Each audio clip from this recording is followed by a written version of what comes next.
ပါစေအောင်ယနာရှိကြကုန်သော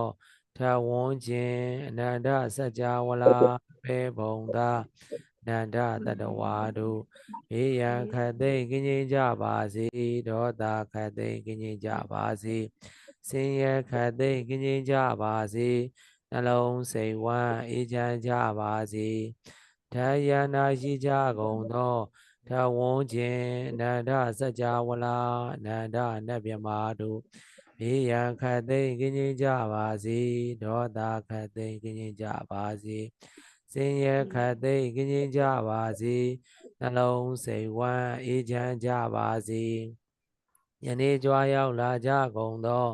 ဓမ္မမိတ်ဆွေအပေါင်းတို့နှင့်ဤနယ်မြေဤဒေသတွင်ရှိကြကုန်သောမြင်အပ်မမြင်အပ်ပုဂ္ဂိုလ်အပေါင်းတို့သည်လည်းဘေးရန်ခတ်သိမ်းကင်းကြပါစေဒေါသခတ်သိမ်းကင်းကြပါစေဆင်းရဲခတ်သိမ်းကင်းကြပါစေနှလုံးစိတ်ဝမ်းအေးချမ်းကြပါစေသာဓုသာဓုသာဓု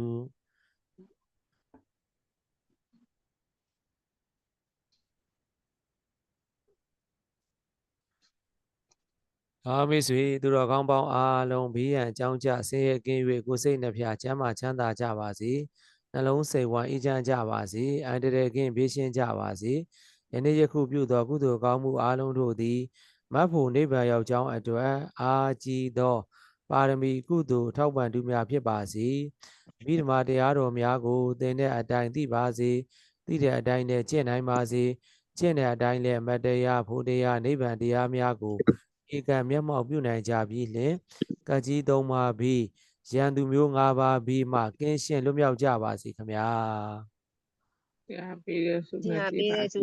ရပါစေတရားတဲ့စိတ်ချမ်းသာကိုကြပါစေနဲ့ပြည့်စုံပါစေယောဂီလောကုတ္တရာနှစ်ပါးအကျိုးလည်းဆောင်ရွက်နိုင်ပါစေရှင်ဟုတ်ကဲ့ဓဝမစေသူတော်ကောင်းတွေပြီးသောဆုတုံးတို့ပြည့်ပြစေဓဝမစေသူတော်ကောင်းပေါင်းအားလုံးစိတ်ချမ်းသာခြင်းကိုယ်ကြီးချမ်းသာခြင်းနဲ့ပြည့်စုံပြီးနှလုံးစိတ်ဝမ်းအေးချမ်းကြပါစေနှလုံးစိတ်ဝမ်းအေးချမ်းကြပါစေနှလုံးစိတ်ဝမ်းအေးချမ်းကြပါစေဓဝမစေသူတော်ကောင်းတွေပြီးသောဆုနဲ့တောင်သူတော်ကောင်းများအားလုံးကိုစီကိုငှထထူထမြပြည့်ဝရှိကြပါစေဓဝမစေသူတော်ကောင်းတို့ကျွန်တော်ဒီနေ့လေးမေးခွန်းမလေးချင်ဘူးသိလားအဲ့တော့ဝီထီကိုပဲစတင်မယ်နော်ဘာလို့ဆိုစာရီပြီးတော့ပြီးတယ်ဘာလို့ကျွန်တော်တွက်လိုက်တဲ့ခါကျတော့လေဘာမဆိုတော့သူရဓမ္မဖြေမဲ့သူတွေ29ဆိုရင်ဖြေကြမှာဆိုတော့လေအဲ့မတိုင်ခင်ပြီးအောင်သင်ချင်လို့ပါနော်တော့မဆိုတော့နော်ဟုတ်ကဲ့ကျွန်တော်ဒီနေ့အမှန်တကယ်ဆိုရင်ကျွန်တော်လေမနေ့ကလေရှင်ဘက်ကအနာခွဲရတယ်ဒီနေ့နားမှုမနားပါဘူးလို့တော့မဆိုလို့တရက်ဆိုလဲတရက်သိတာလေဆိုပြီးမနားပဲတော့မဆိုကျွန်တော်သင်ပေးတာနော်တော့မဆိုတော့နော်ဒါသစ္စာစကားတော့မဆိုလို့နော်ဟမ်ကြားတဲ့အမြန်ဆုံးနေကောင်းပါစေရှင်။မြန်တတ်ပါစေ။ပြီးတဲ့ဆုနဲ့ပြပါစေ။တော့မရှိဘူးနော်။ဒါတစ္ဆာစကားပါတော့မရှိဘူးနော်။ဟုတ်ကဲ့ပါဆရာ။သုဒ္ဓဓမ္မဖြည့်တဲ့သူတွေအခက်အခဲဖြစ်သွားမှာဆိုလို့လေ29ရက်နေ့လောက်မှ29မတိုင်ခင်25လောက်ကိုအပြီးတင်ထားလိုက်တယ်ဆိုရင်နောက်ပိုင်းက29ရက်ကိုတင်တဲ့ခါလဲသုဒ္ဓဓမ္မအေးဆွေးဖြည့်လို့ရတယ်လေ။နော်။ဟုတ်။ဖြည့်တဲ့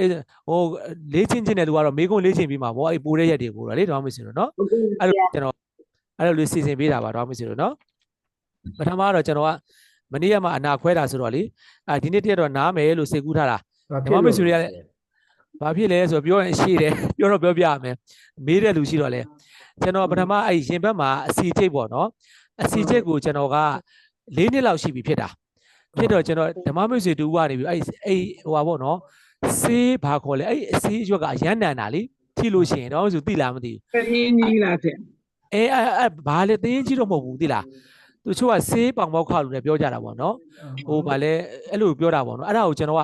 အဲ့ဒါကိုထောင်းပြီးအုံမှာဆိုတော့ထောင်းပြီးအုံလိုက်တာ9ညလဲအုံလဲအုံပြီးတော့အဲ့အနာကြီးကအုံကြွလာတာအုံကြွလာပြီးတော့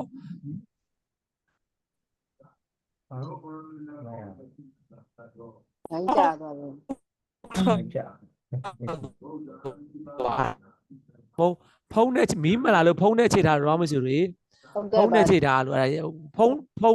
ဖုံးလာတဲ့အချိန်မှာလည်းအဲ့လိုဖြစ်သွားတာအဲ့ဒါနဲ့အဲ့အနာဝမှာလေအဲ့ဆေးရွာတော်တော်ကောင်းပါတယ်အဲ့အနာဝမှာလေအစီခဲကြီးကတစ်နေတာအဲ့ဒါကျွန်တော်ကလည်းနားမလည်ဘူးပေါ့နော်ဟိုလက်အိတ်နဲ့မကင်ဘူး မကင်မဲ့ရိုးရိုးဒီလက်နဲ့ပဲကျွန်တော်ကကင်ပြီးဆွဲထုတ်တာဆွဲထုတ်တော့အဲ့ဒါမထွက်ဘူးကတ်နေတယ်အဲ့ဒါနဲ့ကျွန်တော်ကလေနောက်တစ်ချိန်ထပ်ပြီးတော့အဲ့ဒါကိုအဲ့ဆေးကိုထပ်အောင်တယ်နောက်နေ့ကျတော့အဲ့ဒါကဆွဲထုတ်လို့ရသွားတယ်အဟောင်းလောင်းမုတ်ကြီးဖြစ်သွားတာပေါ့နော်ဖြစ်ပြီးတော့အဲ့အနာပိုးဝင်သွားတာပိုးဝင်သွားပြီးတော့အနာကြီးကရောင်ကိုင်းတာရောင်ကိုင်းတော့ကျွန်တော်ကြီးကပြောတယ်ကိုကြီးနော်တဲ့အနာကြီးကရောင်ကိုင်းနေတယ်တဲ့ဟောနော်အဲ့ဒါဆရာဝန်နဲ့သွားပြစီကျွန်တော်တို့ဒီသမားတော်တယောက်ရှိတယ်အဲ့သမားတော်နဲ့သွားပြတာပေါ့နော်အထွေထွေသမားတော်ပေါ့သွားပြောဟာခမရအနာကပိုးဝင်နေပြီတဲ့အပိုးသက်ဆေးကိုမနက်နှလုံးနေ့လယ်နှလုံးညနှလုံးတောက်ခိုင်းတယ်ဟုတ်တော့အဲ့ဆေးကပြင်းတော့မူးတာတအားပဲဒါပြင်းတာအဲ့ဆရာကတော့ဝဲနေလာတာတော့မှကျွန်တော်မူးနေတာဒါပေမဲ့ဟမ်မပြတ်ကျွန်တော်သွားတာနော်ဒါအဲ့ဒါဆေးတောက်နေရတာတောက်နေပြီးတော့ကျွန်တော်အဲ့တနင်္ဂနွေနေ့ကိုညကိုလာပြန်ပြပါဆိုတော့သွားပြတော့ဆရာကနေခမရဟာတဲ့အနာကအရန်အရေးကြီးတယ်တဲ့ခွဲမရမယ်တဲ့ခွဲစိတ်ဆရာဝန်နဲ့ပြားတဲ့ဆိုတော့ဟောကိုကလည်းလေကဲဒုက္ခပဲငါတော့ဆရာပြောဆရာလို့ကျွန်တော်မခွဲချင်ဘူးလို့အနာကိုလို့ခမရသေသွားလိမ့်မယ်တဲ့ဟာဘာဖြစ်လို့လဲဆရာလို့ပိုးဝင်နေတာတဲ့အဆုတ်နဲ့နှလုံးတို့ရောက်သွားရင်ခမရဒုက္ခရောက်မှာတဲ့ဆိုတော့ခွဲရမယ်ဆိုတော့ကဲအဲ့ဒါဆိုရင်လည်းခွဲမယ်ဆိုတော့အဲ့တာဂိတမှာပဲမေတ္တာရေးစေကန်းဆိုတာရှိတယ်ခွဲစိတ်ဆရာဝန်ပဲအဲ့ဒါသွားပြီးတော့မနေ့ကသွားပြီးပြလိုက်တော့ဆရာဝန်ကချက်ချင်းလက်အိတ်တွေပါယူပြီးတခါလဲဘာမပြောညာပြောနဲ့ထုံစင်းလည်းမထိုးအစိမ့်ခွဲချတာဗျာဟာတကယ်ဝေဒနာလေးတကယ်ဟိုဝေဒနာတရားမရှိဘူးတိလားတကယ်လူနာပဲခံရတာတိလားအဲ့ဒါနဲ့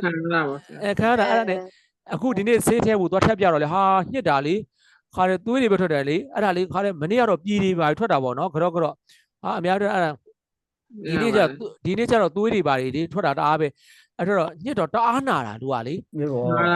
အားနာတာအခုညနေရမှာကျွန်တော်9 နာရီခွဲလောက်မှပြန်ရောက်တာဆေးကန်းနေအဲ့ဒါတော့မဆိုမနာပဲနဲ့ကျွန်တော်သင်ပေးတာနော်စာအုပ်တော့မဆိုတော့သစ္စာစကားတော့မဆိုလို့နော်ဆရာနားပါဆရာနားမလားဆရာနားပါလားမနာဘူးကျွန်တော်နားလိုက်ပါလို့မနာဘူးကျွန်တော်မနာဘူးတော့မဆိုလို့သူတဓမ္မဖြည့်တဲ့သူတွေအဆင်ပြေအောင်လို့လေနော်ကျွန်တော်ကိုတရက်တလီပဲဆရာရဲ့နားလိုက်ကိစ္စမနာအခုပဲရောက်နေပြီလေမနာတော့ဘူးလေအဲ့ကြမှာသင်မယ်လေအခုနားပြီးတော့နောက်ရက်မှအချိန်မနာရတယ်ဒီလိုလွတ်ပါလားဆရာနေ့နားပြီးတော့မနေ့ကဒီအချိန်ဆရာနားရင်ဆရာလေးအတွက်ပိုအဆင်ပြေတယ်လို့နားပြီးတော့မနေ့ကဆရာနားရင်ဆရာလေးအတွက်ပိုအဆင်ပြေတယ်လို့ဆရာလေးရဲ့အများအတွက်ကိုကြည့်ရမှာဆရာလေးအတွက်ကြည့်လို့မရဘူးဟုတ်ပါနော်ဆရာလေးနော်ဆရာမဟုတ်ပြောပြတာပါတော့မဆိုတာတီးအောင်ပြောပြတာကျွန်တော်တော့ဆိုစေတနာထားတယ်ဆိုတဲ့အကြောင်းတီးအောင်ပါနော်အဲ့လေးပြောပြတာဘာမှမဖြစ်ဘူးရတယ်ကျွန်တော်သိနိုင်တယ်နော်ဒါဆိုဟိုနေ့ကတော့မဆိုစာမျက်နှာ38ကြည့်လိုက်ပါစာမျက်နှာ38ကိုတော့မဆိုတော်ကောင်းလို့ကျွန်တော်သိနေတာနော်ဟုတ်သိနေတာကတော့မဆိုတော်ကောင်းလို့ဟိုဟာအဲ့38ကိုတော့မဆိုတော်ကောင်းလို့ကျွန်တော်ဟိုဘက်ဒီဘက်ဟိုဟာလေတိဟိရဲ့တိခါပုဂ္ဂိုလ်ရဲ့အတိခါပုဂ္ဂိုလ်ခွဲပြီးပြောပြီးွားပြီမလားပြောပြီးသွားပါပြီမှတ်မိလားမှတ်မိပါတယ်မှတ်မိလားမှတ်မိတော့မလားပြန်ပြောမယ်ပြောပြမယ်နော်တော့မဆိုနော်ခဏလေးတော့မဆိုရေလေးတောက်လိုက်အောင်ကုသိုလ်ဆွမ်းအားတော့မဆိုရပါတယ်ဘာမှမဖြစ်ဘူးသိနိုင်တယ်ကျွန်တော်အကြိုက်ခဲပြောက်ဆေးတွေပါတော့ပေးလိုက်တယ်လားဆရာဆေးတွေတော့ပေးတာပေါ့တောက်ဆေးတွေသူတို့ဘာဆေးတွေကတော့အများကြီးပဲပေးလိုက်တာပဲအဲ့ဆေးတွေတော့တောက်တယ်ကျွန်တော်ဟုတ်ဆရာစောလေးနားလိုက်ပါဟုတ်ကဲ့7 နာရီ7 နာရီလောက်ကျွန်တော်7 နာရီ45လောက်နားလိုက်မယ်လေတော့မဆိုရရနော်15မိနစ်နော်ဟုတ်ကဲ့အဲ့မှာတော့သူတို့ကောင်းတွေကာမတိဟိဇောဆိုတာကာမတိဟိဇောဘယ်နှပါးရှိလဲ7 ပါးဟုတ်တယ်ကာမတိဟိဇော7 ပါးကဘာတွေလဲမဟာကုသိုလ်ညာနာတံပယုတ်စိတ်၄ ပါးမဟာကရိယာညာနာတံပယုတ်စိတ်၄ ပါးနော်တော့သူတို့ကောင်းတို့ဒါဆိုတော့သူတို့ကောင်းတို့တိဟိနဲ့နော်တိဟိရဲ့နော်တိဟိရဲ့တိခပုဂ္ဂိုလ်ရဲ့နော်တိဟိနဲ့တိခပုဂ္ဂိုလ်ဘက်ချမ်းမှာမဟာကုသိုလ်ပါလေညာနာတံပယုတ်စိတ်၄ ပါးအတိခပုဂ္ဂိုလ်ရဲ့ဘက်ချမ်းမှာမဟာကရိယာညာနာတံပယုတ်စိတ်၄ ပါးတော့သူတို့ကောင်းတို့သူကလေပြောထားတယ်နော်ကာမတိဟိဇောနောင်ဘာနှောင်းပါလဲအပ္ပနာဇောနှောင်းပါနှောင်းတဲ့ခါမှာနော်ဟိုသူ့ရဲ့ဒါကဝေဒနာမခွဲသေးဘူးကွာဝေဒနာခွဲမယ်ဆိုရင် ဝေဒနာတူရမယ်ဇက်မျိုးစားတူရမယ်နော်ဇက်မျိုးစားဆိုတာဇက်ကဘယ်နှမျိုးရှိလဲကုသိုလ်အကုသိုလ်ဝိဘတ်ကရိယာဆိုတဲ့၄မျိုးရှိလားမရှိဘူးလားရှိတယ်နော် ပြပါ ဟောရှိတော့တိဟိတ်နဲ့တိခနဲ့ဆိုင်တာဒီမဟာကုသိုလ်ညာနာတံပြုတ်စိတ်၄ပါးဟုတ်လား ဟုတ်ပါတယ် ဟုတ်ပါ အဲဆိုရင်မဟာကုသိုလ်ညာနာတံပြုတ်စိတ်၄ပါးကာမတိဟိတ်ဇောနောင်အပ္ပနာဇောနှောင်းတာကျွန်တော်တို့ရှာမှာဟုတ်လား ဟုတ်ပါ ဟုတ်ပါတယ် ဟုတ်တယ်နော်ကဲရှာတဲ့ခါမှာအပ္ပနာဇောတွေကကုသိုလ်ဆိုရင်ကုသိုလ်စိတ်ဘယ်နှပါးရှိလဲ ကုတူက20ပါ 90ပါ အပ္ပနာဇောတွေကကုသိုလ်လို့ပြောတာ ဟုတ်9ပါဆရာ အဲ 9ပါရဲ့မဲ့4ပါထည့်ရမှာဟိုကလောကုတ္တရာ4ပါထည့်ရမှာလားဆရာ ဥမာ ကျွန်တော်အခုအဲ့ဒါကိုမစင်စားနဲ့တော့ဆိုလောကုမဟကုကုသိုလ်ကိုပဲပြောမယ်နော် ဟုတ်ကဲ့9ပါ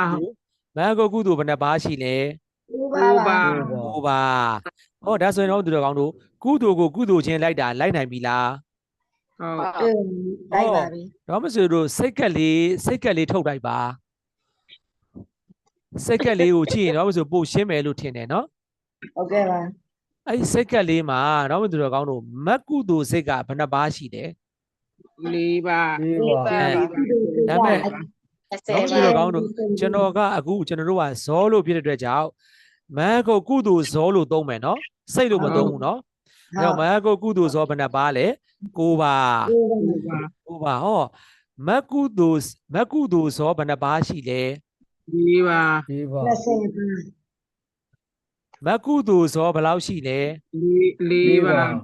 20ပါးလေအကျဲကိုယူပါလေ ကျဲဆို20ပါ ကျွန်တော်တို့က 20ပါ ဒီမှာကကျွန်တော်တို့ဒီအပ္ပနာဇောဒီအကျဲယူတယ်လို့ကျွန်တော်ပြောခဲ့လားမပြောခဲ့ဘူးလား ဟုတ်ကဲ့ပါ မဇော20ဖိုဇော20ရဲ့အဲနော်မကုကုသိုလ်ဇော9ပါးမကုကရိယာဇော9ပါးဆိုတော့ပေါင်းလိုက်ရင်ဘယ်လောက်ရလဲ 18ပါ 58ပါးပေါ့ပြန်ပြောမယ်ကဲတော့မဆိုလို့ကျွန်တော်တို့တော့မဆိုမမှတ်မိဘူးကျွန်တော်စ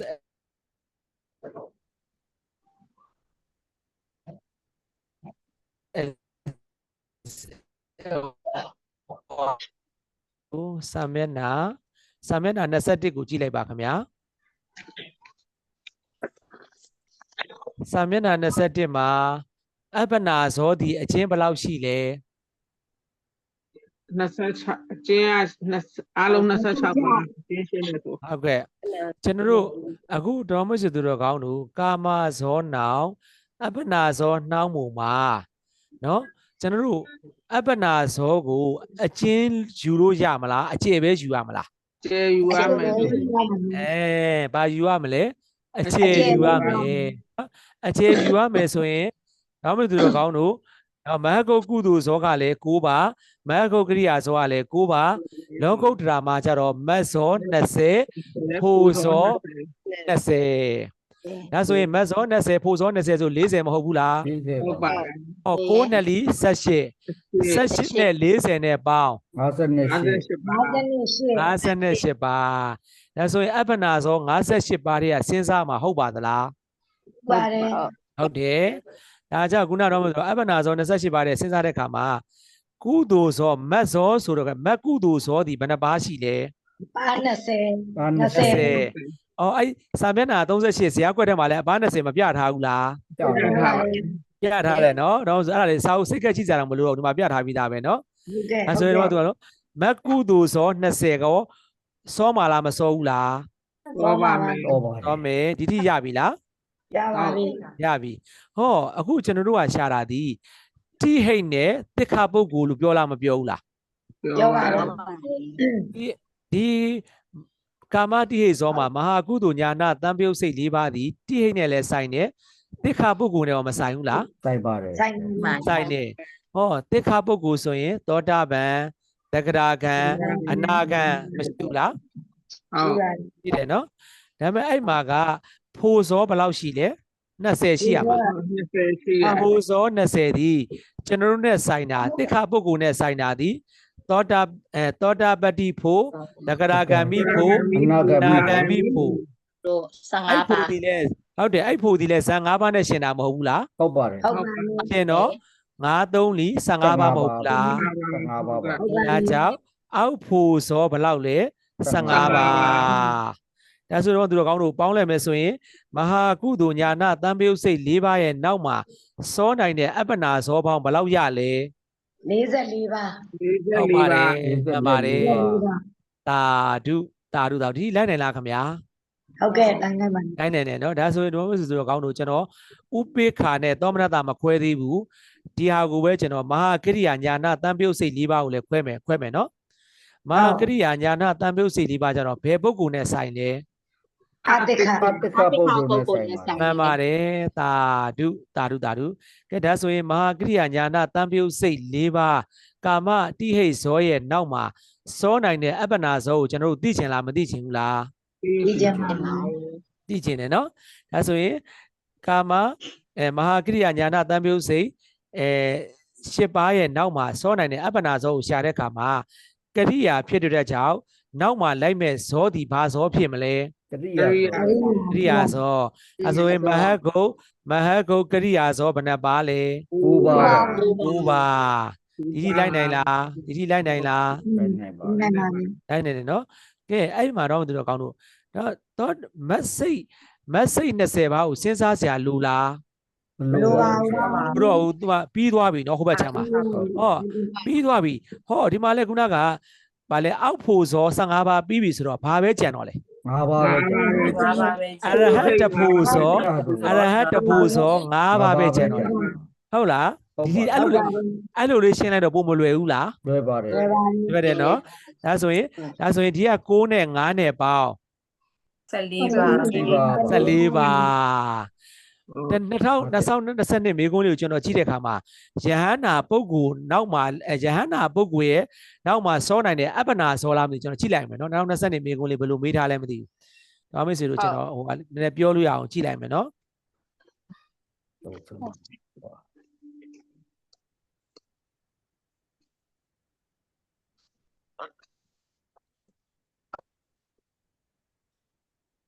ဟောယဟန္တာပုဂ္ဂိုလ်၌ရနိုင်သောအပ္ပနာစိတ်တဲ့ဟုတ်လားအဲ့လိုမေးသွားတယ်နော်သူကဇောလို့မမေးမဲ့ဗာနဲ့မေးသွားတယ်စိတ်နဲ့မေးသွားတယ်တူပဲတော့မရှိသူတော့ကောင်းတော့နော်ယဟန္တာမေးခွန်းပြန်ဖတ်ကြည့်မယ်ကျွန်တော်မေးခွန်းဟုတ်လားမျိုးလိုမေးတာလဲဟုတ်တယ်သူကလေမေးတာတော့အရှိကြီးပေါ့လေထုတ်ပြီးပြောမေးလိုက်ပြောလိုက်မယ်နော်ယဟန္တာပုဂ္ဂိုလ်၌ရနိုင်သောအပ္ပနာစိတ်ကိုရေတွက်ပြပါရေတွက်ပြပြီးလင်လို့ပြောတယ်နော်ဒါဆိုရင်ယဟန္တာပုဂ္ဂိုလ်၌ရနိုင်သောအပ္ပနာစိတ်ဆိုဘယ်စိတ်ဖြစ်မလဲ 14ပါ အဲ့လိုဖြေလို့မရဘူးလေမဟကုတ်ကရိယာစိတ် 5ပါ 9ပါ 9ပါ5ပါဘောင်း14ပါဖြစ်ပါသည်လို့ဖြေရလားမဖြေရဘူးလား အဲ့ဒါ2022မေကုန်းမှာမေးသွားတာနော်မေကုန်းပြန်ကြည့်လိုက်တော့မဆို2022ရဲ့နံပါတ်ဘယ်လောက်လဲဆိုရင်နံပါတ်3မှာမေးသွားတာနော်နော်အဲ့မှာမြန်နားထောင်ပါတော့မဆိုအရန်ဆူနေပါတယ်နည်းနည်းနားထောင်ပြပါနော်ကျွန်တော်လည်းအာယုံအရန်စိုက်ပြောနေရလို့ယန္နာပုဂ္ဂိုလ်နဲ့ရနိုင်တော့အပ္ပနာဇောဆိုရင်ဇောနဲ့ဖြေစိတ်လို့မေးရင်ဗာနဲ့ဖြေစိတ်နဲ့ဖြေအခုဒါဆိုမေးခွက်အဖြေရသွားပြီနှစ်မျိုးမေးလို့ရတယ်နော်ယန္နာပုဂ္ဂိုလ်နဲ့ရနိုင်တော့အပ္ပနာဇောလို့မေးရင်အပ္ပနာဇောနဲ့အဲဆိုမဟကုတ်ကရိယာဇောအရဟတဖို့ဇောလို့ဖြေရမှာဖြစ်ပါတယ်နော်အပြေ၍မြန်သူကမေးထားတဲ့မေးခွန်းယန္နာပုဂ္ဂိုလ်နဲ့ရနိုင်တော့အပ္ပနာစိတ်ဆိုရင်နော်မဟကုတ်ကရိယာစိတ်9ပါအရဟတဖို့စိတ်5ပါဘောင်း14ပါအဲဆိုဖြည့်တတ်ပြီလားဖြည့်တတ်ပြီနော်ဟုတ်ကဲ့ပါအဲဆိုဒီလိုလေးမေးတယ်ဆိုတာလေးတော့မဆိုပြောပြလိုက်တာနော်နောက်ပိုင်းမေးခွန်းလေ့ကျင့်ပါပါဟိုစနေနေ့ကြရင်တော့လေကျွန်တော်ဒီနေ့ကမေးခွန်းမလေ့ကျင့်ဘူးဆိုတာစာပြီးစေခြင်းလို့လေဘာလို့ဆိုတော့အခုတော့မဆိုလို့စားလဲပြီးစေခြင်းနဲ့နားလဲစေခြင်းနဲ့စကားကြတော့ခရီးမရောက်ဘူးဖြစ်နေကျွန်တော်သုံးသက်တဲ့အခါမှာမရောက်တော့မေးခွန်းလေ့ကျင့်တာကိုဒီတရက်လေးရှို့လိုက်မယ်စာလေးပဲ PPC တင်လိုက်လို့အဆင်ပြေလားပြေတယ်နော်တော့မသိတော့ကောင်းကဲဒါဆိုတော့မသိတော့ကောင်းလို့ရပြီဆိုရင်ကျွန်တော်ကဒီဘက်က39တွေမရှင်းသေးဘူး40တွေမရှင်းသေးဘူးမရှင်းသေးပြင်းနဲ့တော့မသိတော့ကောင်းလို့အဲ့38ကိုပဲပြန်ကြည့်မယ်38မှာတိဟိတ်တိခနဲ့ဆိုင်တာဒီမဟာကုသိုလ်ညာနာတန်ပြုတ်စိတ်၄ပါးဟုတ်လား ဟုတ်ပါတယ် မဟာကုသိုလ်ညာနာတန်ပြုတ်စိတ်၄ပါးမှာသောမနတကဘယ်နှပါးရှိလဲ 2 ပါး 2 ပါးဥပိ္ပခာကဘယ်နှပါးရှိလဲ နှစ်ပါး နှစ်ပါး နှစ်ပါး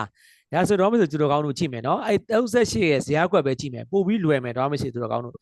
38ဇာတ်ကွက်လေးမှာခုနကမသိထားပြီးပြီသောမနတရဲ့နော်မဟာကုသိုလ်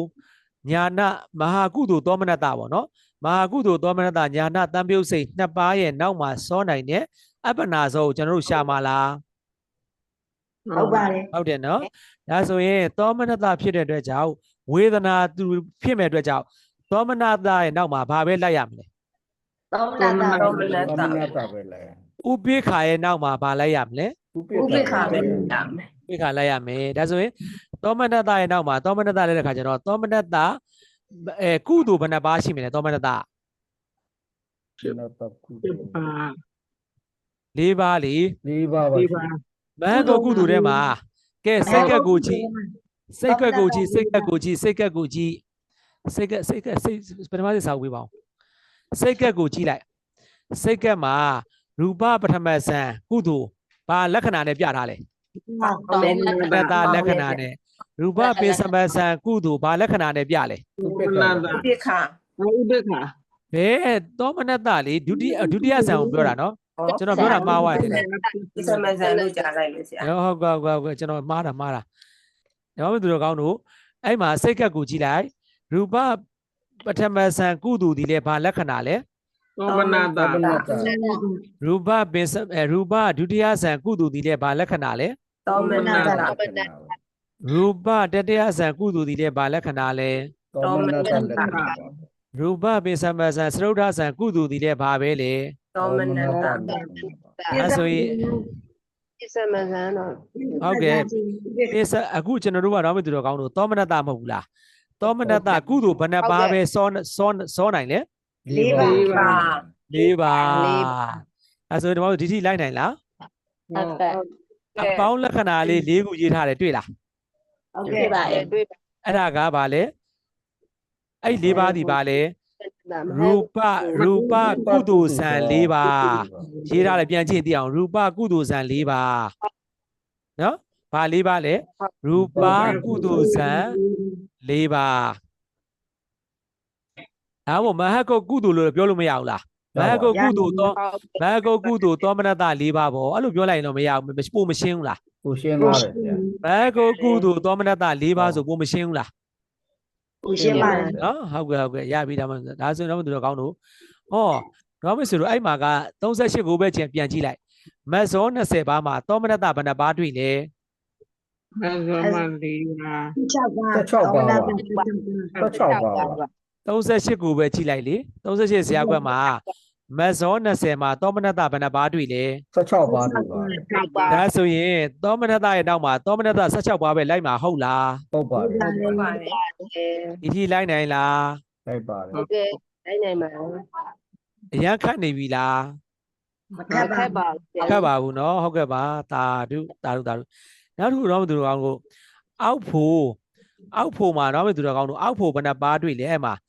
အောက်ဖို့မှာသောတာပန်တဂရကအနာဂတ်နဲ့ဆိုင်တယ်မှာအောက်ဖို့ဘယ်နှပါးကြီးထားလဲ15ပါး 15ပါးရှိပါတယ် เนาะအဲ့15ပါးမှာသောမနတဘယ်နှပါးတွေ့လဲ 12ပါးလို့ပါတယ် ဒါဆိုရင်သောမနတ12ပါးဒါဆိုတော့သူတို့ကောင်းတို့16ရဲ့4ရဲ့ပေါင်းဘယ်လောက်လဲ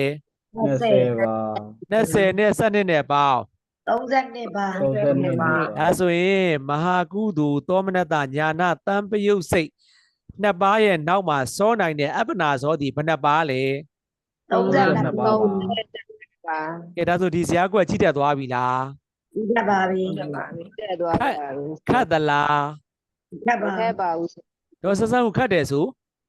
ဟုတ်ကဲ့ဆရာလိုက်နိုင်ပါတယ် တော့မုံဝေလိုက်ခတ်တယ်ဆို လိုက်နိုင် ကျွန်တော်တော်လို့မဟုတ်ကျွန်တော်တော်လို့မဟုတ်ဒါနီးစနစ်သိလို့နီးစနစ်သိတာလို့တော့မသိဘူးเนาะတော့မသိသေးခေါင်းတော့ဟုတ်ကဲ့တော့မသိကောင်းကဲဒါဆိုတော့သူကောင်းတို့မဟာကုသိုလ်ဥပိ္ပခာเนาะမဟာကုသိုလ်ဥပိ္ပခာညာနာတံပြုတ်စိတ်နှစ်ပါးတွေ့လားဘယ်ဘက်ချမ်းမှာ တွေ့ပါ ပြပါလေ တွေ့ရနော်အဲ့ဒီနှစ်ပါးမှာစောနိုင်တဲ့အပ္ပနာစောကိုကျွန်တော်တို့ရှာမှာလားရှာမှာ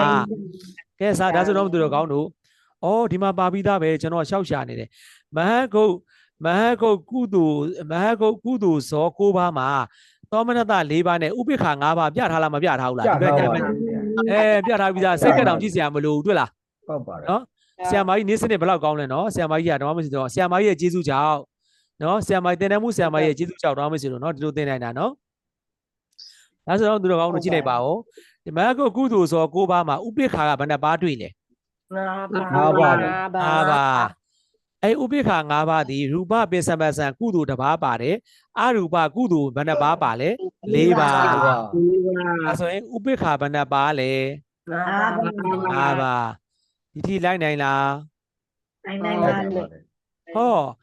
မတ်စော20မှာဘယ်နှပါးဥပိ္ပခာဘယ်နှပါးကြံလဲ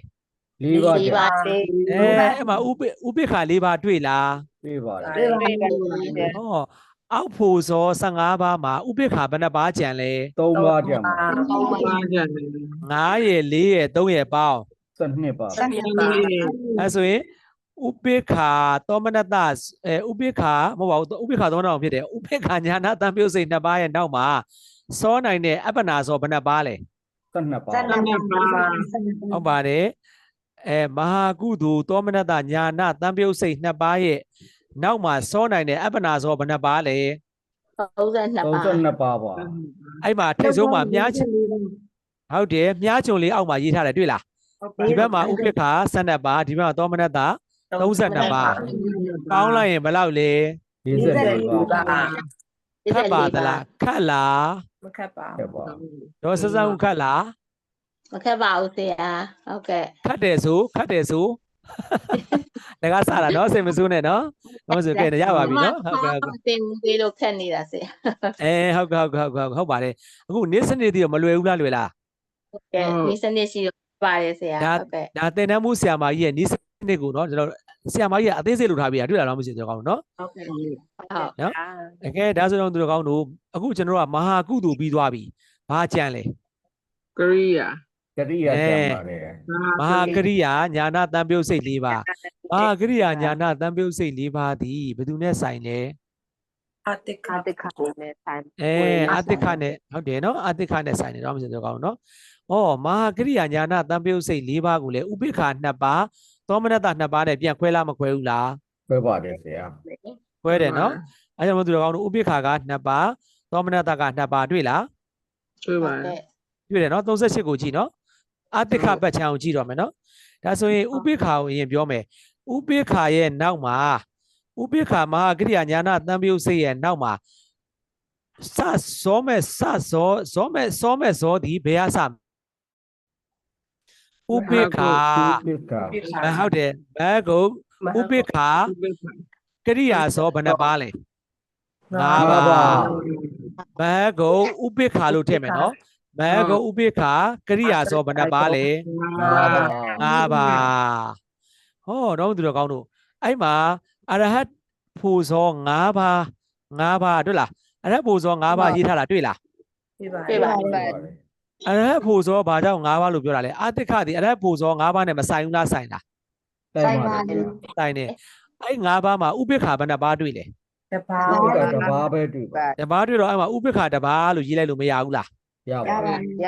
အဲဆိုရင်9နဲ့1နဲ့ပေါင်း 6 ပါးပါ ဒီပြခါ 6ပါးအဲဆိုရင်ဥပိ္ပခာမဟာကရိယာညာနာတံပြုတ်စိတ်2ပါးရဲ့နောက်မှာစောနိုင်တဲ့အပ္ပနာဇောဘဏ္ဍပါး 6 ပါး 6ပါး ဥပိ္ပခာ6ပါး 6ပါးဟုတ်ကဲ့ပါရပါပြီတော့မပြောကောင်းဘူးဒါနောက်တစ်ခုသမမဆိုကျွန်တော်နော်သောမနတစဉ်းစားမယ်မဟာကရိယာသောမနတညာနာတံပြုတ်စိတ်2ပါးရဲ့နောက်မှာစောနိုင်တဲ့ဘာဇောကိုရှာမှာလဲ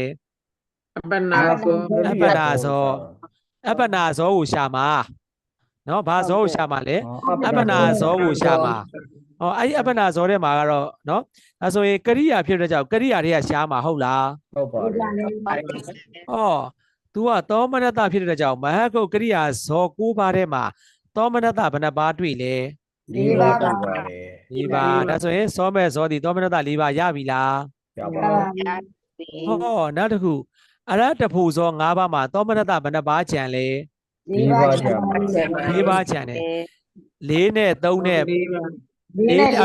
နဲ့ပေါင်းဟုတ်တယ်4နဲ့4နဲ့ပေါင်းဘယ်လောက်လဲ 7ပါးပါ 7 ပါးပါ ပါဒါဆိုရင်8နဲ့6နဲ့ပေါင်း 14 ပါးပါ ခတ်ပါသလား ခဲပါ ခတ်ဘူးနော်ဒါဆိုတော့စာမျက်နှာ39သွားတော့မယ်အဲ့ဒါသိရင်စာမျက်နှာ39လွယ်လွယ်သွေးဖြစ်သွားပြီတော့မယ်ဆိုတော့နော်လေးဖြစ်သွားပြီတော့မယ်ဆိုခဏလေးပါ ဟုတ် နော် တယ်ပါ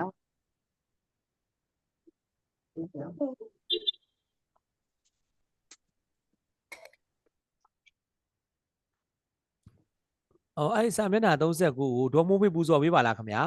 ဟုတ်ကဲ့ပါဆရာကာမတိဟိတ်ဇောနောင်အပနာဇောနှောင်းမုံကာမတိဟိတ်ဇောများဖြစ်သောမဟာကုသိုလ်ညာနာတံပြုတ်ဇော၄ပါးမဟာကရိယာညာနာတံပြုတ်ဇော၄ပါးတို့နောင်အပနာဇောများနှောင်းရဝဲကကြီးဝေဒနာနှင့်ဇတ်တို့ကိုမူတည်၍တိသောမနတကာမတိဟိတ်ကုသိုလ်ဇော2ပါးနောင်ကာမကုသိုလ်ပထမတွေ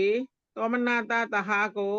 ကုသိုလ်၄ပါးသောမနတမက်ကုသိုလ်16ပါးသောမနတအောက်ဖို့12ပါးဘောင်းသောမနတအပနာဇော32ပါးပါနှစ်ဥပိ္ပခာကာမတိဟိတ်ကုသိုလ်ဇော2ပါးနောင်မဟာကုသိုလ်တတရတွေ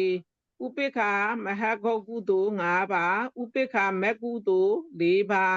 ဥပိ္ပခာအောက်ဖို့3ပါးဘောင်းဥပိ္ပခာအပနာဇော12ပါးပါ3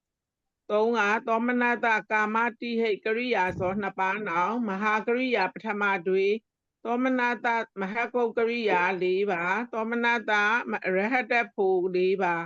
ဘောင်းသောမနတအပနာဇော10ပါးပါ4ဥပိ္ပခာကာမတိဟိတ်ကရိယာဇော2ပါးနောင်မဟာကရိယာတတရတွေဥပိ္ပခာမ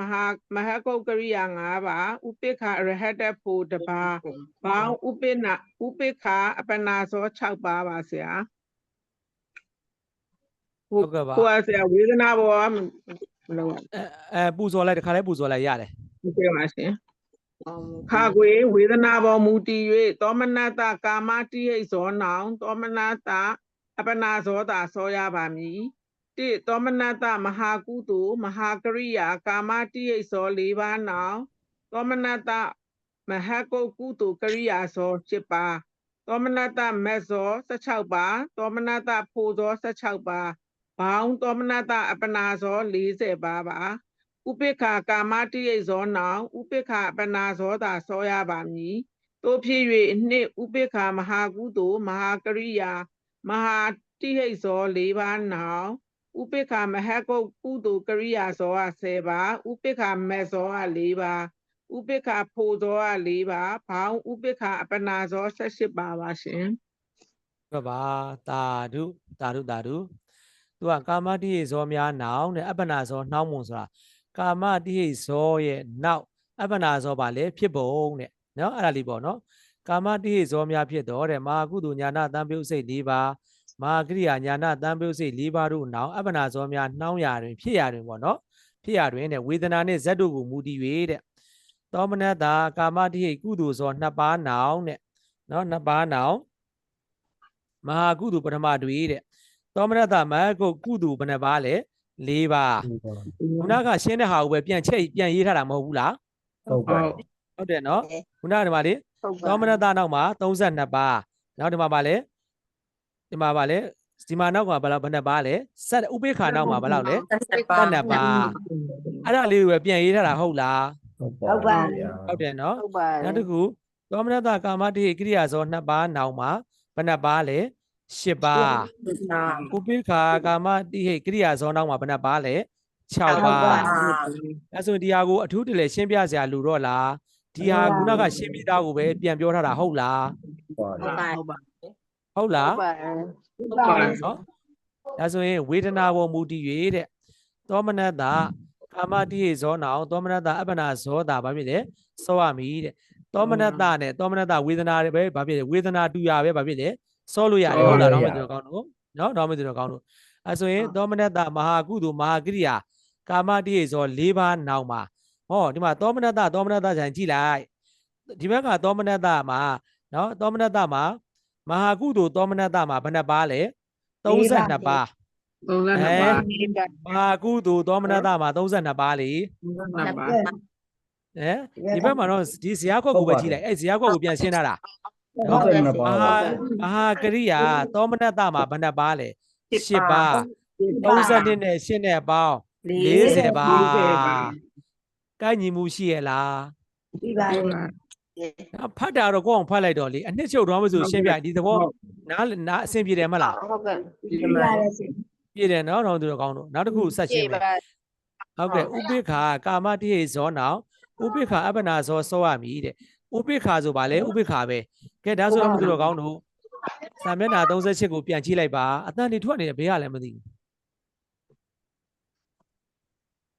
ကျွန်တော်မနေ့အာရုံစိုက်ပြောနေတာတော့မဆိုနော်အဲဆိုမှသူတို့ကောင်းတော့ဥပိ္ပခာဆိုရင်38ကိုကြည့်လိုက်ပါဥပိ္ပခာရဲ့မဟာကုသိုလ်မှာဥပိ္ပခာရဲ့နောက်မှာဘယ်နှပါလဲ12ပါ12ပါနော် ဟုတ်ပါ ဩမဟာကိရိယာဥပိ္ပခာရဲ့နောက်မှာ6ပါ7နဲ့6နဲ့ပေါင်း 18ပါ 18ပါထပ်လား ခပ်ပါ ဒီ38ရရင်ဒါကို38ကိုချရေးထားတာပဲဟုတ်လား ဟုတ်ပါလေ ဒေါ်ဆန်းဆန်းဦးရလားခင်ဗျာ ဆရာရပါတယ် ဒေါ် ဆ ဆ ရာ န်းဟိုဒေါ်ဆန်းဦးကမေးလို့မရဘူးကျန်တဲ့သူတွေရောနားလဲရလား အားလေပါ ဘူးတော့ရတယ်တခါပြန်တော့ကျင့်ရမှာပေါ့ ဟိုပြန်တော့ကျင့်လေဒါကတော့ဒါကိုပဲဒီ38ဇာတ်ကွက်ကိုပဲဒါချရေးထားတာမဟုတ်ဘူးလားလို့ ဟုတ်ပါတယ်ဆရာ အဲ့ဒီသဘောတရားသိရင်ဒါမှမဆိုလို့ရလားမရဘူးလား ရပါတယ် ရတယ်လေတော့သူတို့ကောင်းတော့မရှင်းရင်ကျွန်တော်ကိုဘိုက်ဘာကလာမေးလို့ရတယ်နော်ကျွန်တော်ဖုန်းနံပါတ်ရှိတယ်မလားဘိုက်ဘာမေးပါနားရတယ်နော်တော့သူတို့ကောင်းနော်ဒါဆိုရင်စာမျက်နှာ40သွားမယ်တော့သူကျတော့ပုဂ္ဂိုလ်ပေါ်မူတည်၍တဲ့နော်ပုဂ္ဂိုလ်မူတည်ရလာပြီတိဟိပုထုဇဉ်နဲ့တေဟပုဂ္ဂိုလ်တို့ဒါလည်းဒါကုဏဟာပဲတိဟိပုထုဇဉ်နဲ့တေခပုဂ္ဂိုလ်တို့ဤကာမတိဟိကုသိုလ်ဇော၄ပါးနောင်စောနိုင်တဲ့အပ္ပနာဇောဘယ်လောက်လဲ 44ပါ 44ပါအထူးတလေရှင်းစရာလူလား လိုတော့ပါ လူတော့ဘူးဟောယဟန္တာအာတိခပုဂ္ဂိုလ်ဤကာမတိဟိကိရိယာဇော၄ပါးနောင်စောနိုင်တဲ့အပ္ပနာဇောဘယ်လောက်လဲ 44ပါ 14ပါသိပြီးသားလားမသိသေးတဲ့ဟာလား ပြီးပြီးသားပဲเนาะတော့မသူကောင်းတို့ဒါဆိုတော့သူကောင်းတို့စာမျက်နှာ40က1 2 3 4 5ကတော့တေချာပြောပြအဲ့ဒါတော့ပြောပြရမယ်เนาะဒါဆိုအဲ့1 2 3 4 5ကိုပူဇော်ဖို့တော့ဆက်စောင်းပူဇော်ပေးလို့ရမလားခင်ဗျာ ကဲဆရာတိဟိပုဂ္ဂိုလ်တိဟိပုထုဇဉ်ပုဂ္ဂိုလ်တို့ဤကာမတိဟိကုသိုလ်ဇော၄ပါးနောင်မဟကုတ်ကုသိုလ်9ပါးသောတာပတ္တိမေဇော5ပါးဘောင်းအပ္ပနာဇော14ပါးနောင်တော့နံပါတ်2သောတာပတ္တိဖို့ပုဂ္ဂိုလ်ဤကာမတိဟိကုသိုလ်ဇော4ပါးနောင်မဟကုတ်ကုသိုလ်9ပါးသောတာပတ္တိဖို့5ပါးတဂရရမိမဲ့5ပါးဘောင်းအပ္ပနာဇော19ပါးနောင်3တဂရာမိဖို့ပုဂ္ဂိုလ်တို့ဤကာမတိဟိကုသိုလ်ဇော4ပါးနောင်မဟကုတ်ကုသိုလ်9ပါးတဂရာမိဖို့5ပါးအနာဂံမိမဲ့5ပါးဘောင်းအပ္ပနာဇော19ပါးနောင်နံပါတ်4အနာဂံမိဖို့ပုဂ္ဂိုလ်တို့ဤကာမတိဟိကုသိုလ်ဇော4ပါးနောင်မဟကုတ်ကုသိုလ်9ပါးအနာဂံမိဖို့5ပါးအရဟတမဲ့5ပါးဘောင်းအပ္ပနာဇော19ပါးနောင်နံပါတ်5အရဟတဖို့ယဟန္တာပုဂ္ဂိုလ်တို့ဤကာမတိဟိကရိယာဇော4ပါးနောင်မဟကုတ်ကိယာ9ပါးအရဟတဖို့5ပါးဘောင်းအပ္ပနာဇော14ပါးနှောင်းပါဆရာ ဟုတ်ကဲ့ပါတာဓုအဲ့နံပါတ်1ရဲ့ပုံမှာပုဂ္ဂိုလ်တဦးချင်းစီလို့ရေးလိုက်ပါเนาะပုဂ္ဂိုလ်တဦးချင်းစီလို့ရေးလိုက်ပါတော့မသူတော်ကောင်းတို့အဲ့ပုဂ္ဂိုလ်တွေမှာတိဟိပုရုဇဉ်ပုဂ္ဂိုလ်ထုတ်ရေးထားတာဟုတ်လား ဟုတ်ပါ အဲ့တိဟိပုရုဇဉ်ပုဂ္ဂိုလ်တို့ရဲ့တဲ့ကာမတိဟိကုသိုလ်ဇော၄ပါးနောက်မှာเนาะအပ္ပနာဇောနှောင်းတာကိုရှာမှာเนาะရှာတဲ့ခါမှာတိဟိပုရုဇဉ်ပုဂ္ဂိုလ်တယောက်ဖြစ်တဲ့ကြောင့်เนาะတိဟိပုရုဇဉ်ပုဂ္ဂိုလ်ဖြစ်တယ်ကုသိုလ်ဇောဖြစ်တဲ့ကြောင့်မဟကုတ်ကုသိုလ်ဘယ်နှပါးစောနိုင်တယ် 9ပါ 9ပါတိဟိပုထုဇဉ်တွေကမဟကုတ်ကုသိုလ်9ပါးရနိုင်လားမရနိုင်ဘူးလား ရပါ ရနိုင်တယ်ဒါကြောင့်ဗာလဲမဟကုတ်ကုသိုလ်ဇောဘယ်နှပါးလဲ9ပါဆိုရင်တိဟိပုထုဇဉ်သည်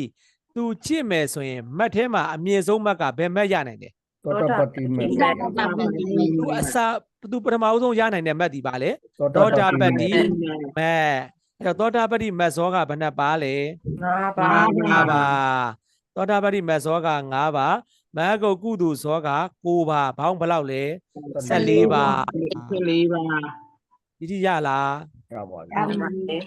အဲ့လိုပုံကိုလေးကထုတ်မေးတယ်နော်သူကပုံကိုထုတ်မေးတယ်အဲ့ဒီတရားကြည့်ရမယ်နော်ဒီကတေချာနားလေအောင်ဖတ်ပါနားမလည်ပြန်မေးပါနော်နောက်တစ်ခု သောတာပတ္တိဖို့ပုဂ္ဂိုလ်ဤတဲ့ကာမတိဟိကုသိုလ်ဇော၄ပါးနောင်စောနိုင်တဲ့အပ္ပနာဇောတဲ့ဟောသောတာပတ္တိဘာပုဂ္ဂိုလ် ဖို့ပုဂ္ဂိုလ် ပုဂ္ဂိုလ်ဟောသောတာပတ္တိဖို့ပုဂ္ဂိုလ်ဆိုတော့သူဒီဖို့ပုဂ္ဂိုလ်ဒီကုသိုလ်နဲ့ဆိုင်လားကရိယာနဲ့ဆိုင်လား ကရိယာနဲ့ဆိုင်တယ် အာကုသိုလ်နဲ့ဆိုင်တယ်လေ ဆိုင်ပါလေ ကုသိုလ်နဲ့ဆိုင်တယ်လေ ကုသိုလ်နဲ့ တော့ဆက်ဆက်ဦးသောတာပန်လက္ခရာကံအနာကံနေသည်ကုသိုလ်ပဲ ဒီလေဟုတ်ကဲ့ပါ နော်ကုသိုလ်ပဲနော်ဒါကြောင့်အဲဆိုရင်ဒီသောတာပတ္တိဖို့ပုဂ္ဂိုလ်ဒီလေဒီမဟတ်နော်မဟတ်ကိုကုသိုလ်၉ပါးလုံးရအောင်ကျင့်နိုင်လားမကျင့်နိုင်ဘူးလား ကျင့်နေပါ ပါ လား လေ ဒါကြောင့်မဟတ်ကိုကုသိုလ်၉ပါးလို့ပြောတာဟုတ်လား ဟုတ်ပါ ဟုတ်ပါတယ် ဩသောတာပတ္တိဖို့ဖြစ်တဲ့ကြောင့်သောတာပတ္တိဖို့၅ပါးလုံးရောရလားမရဘူးလား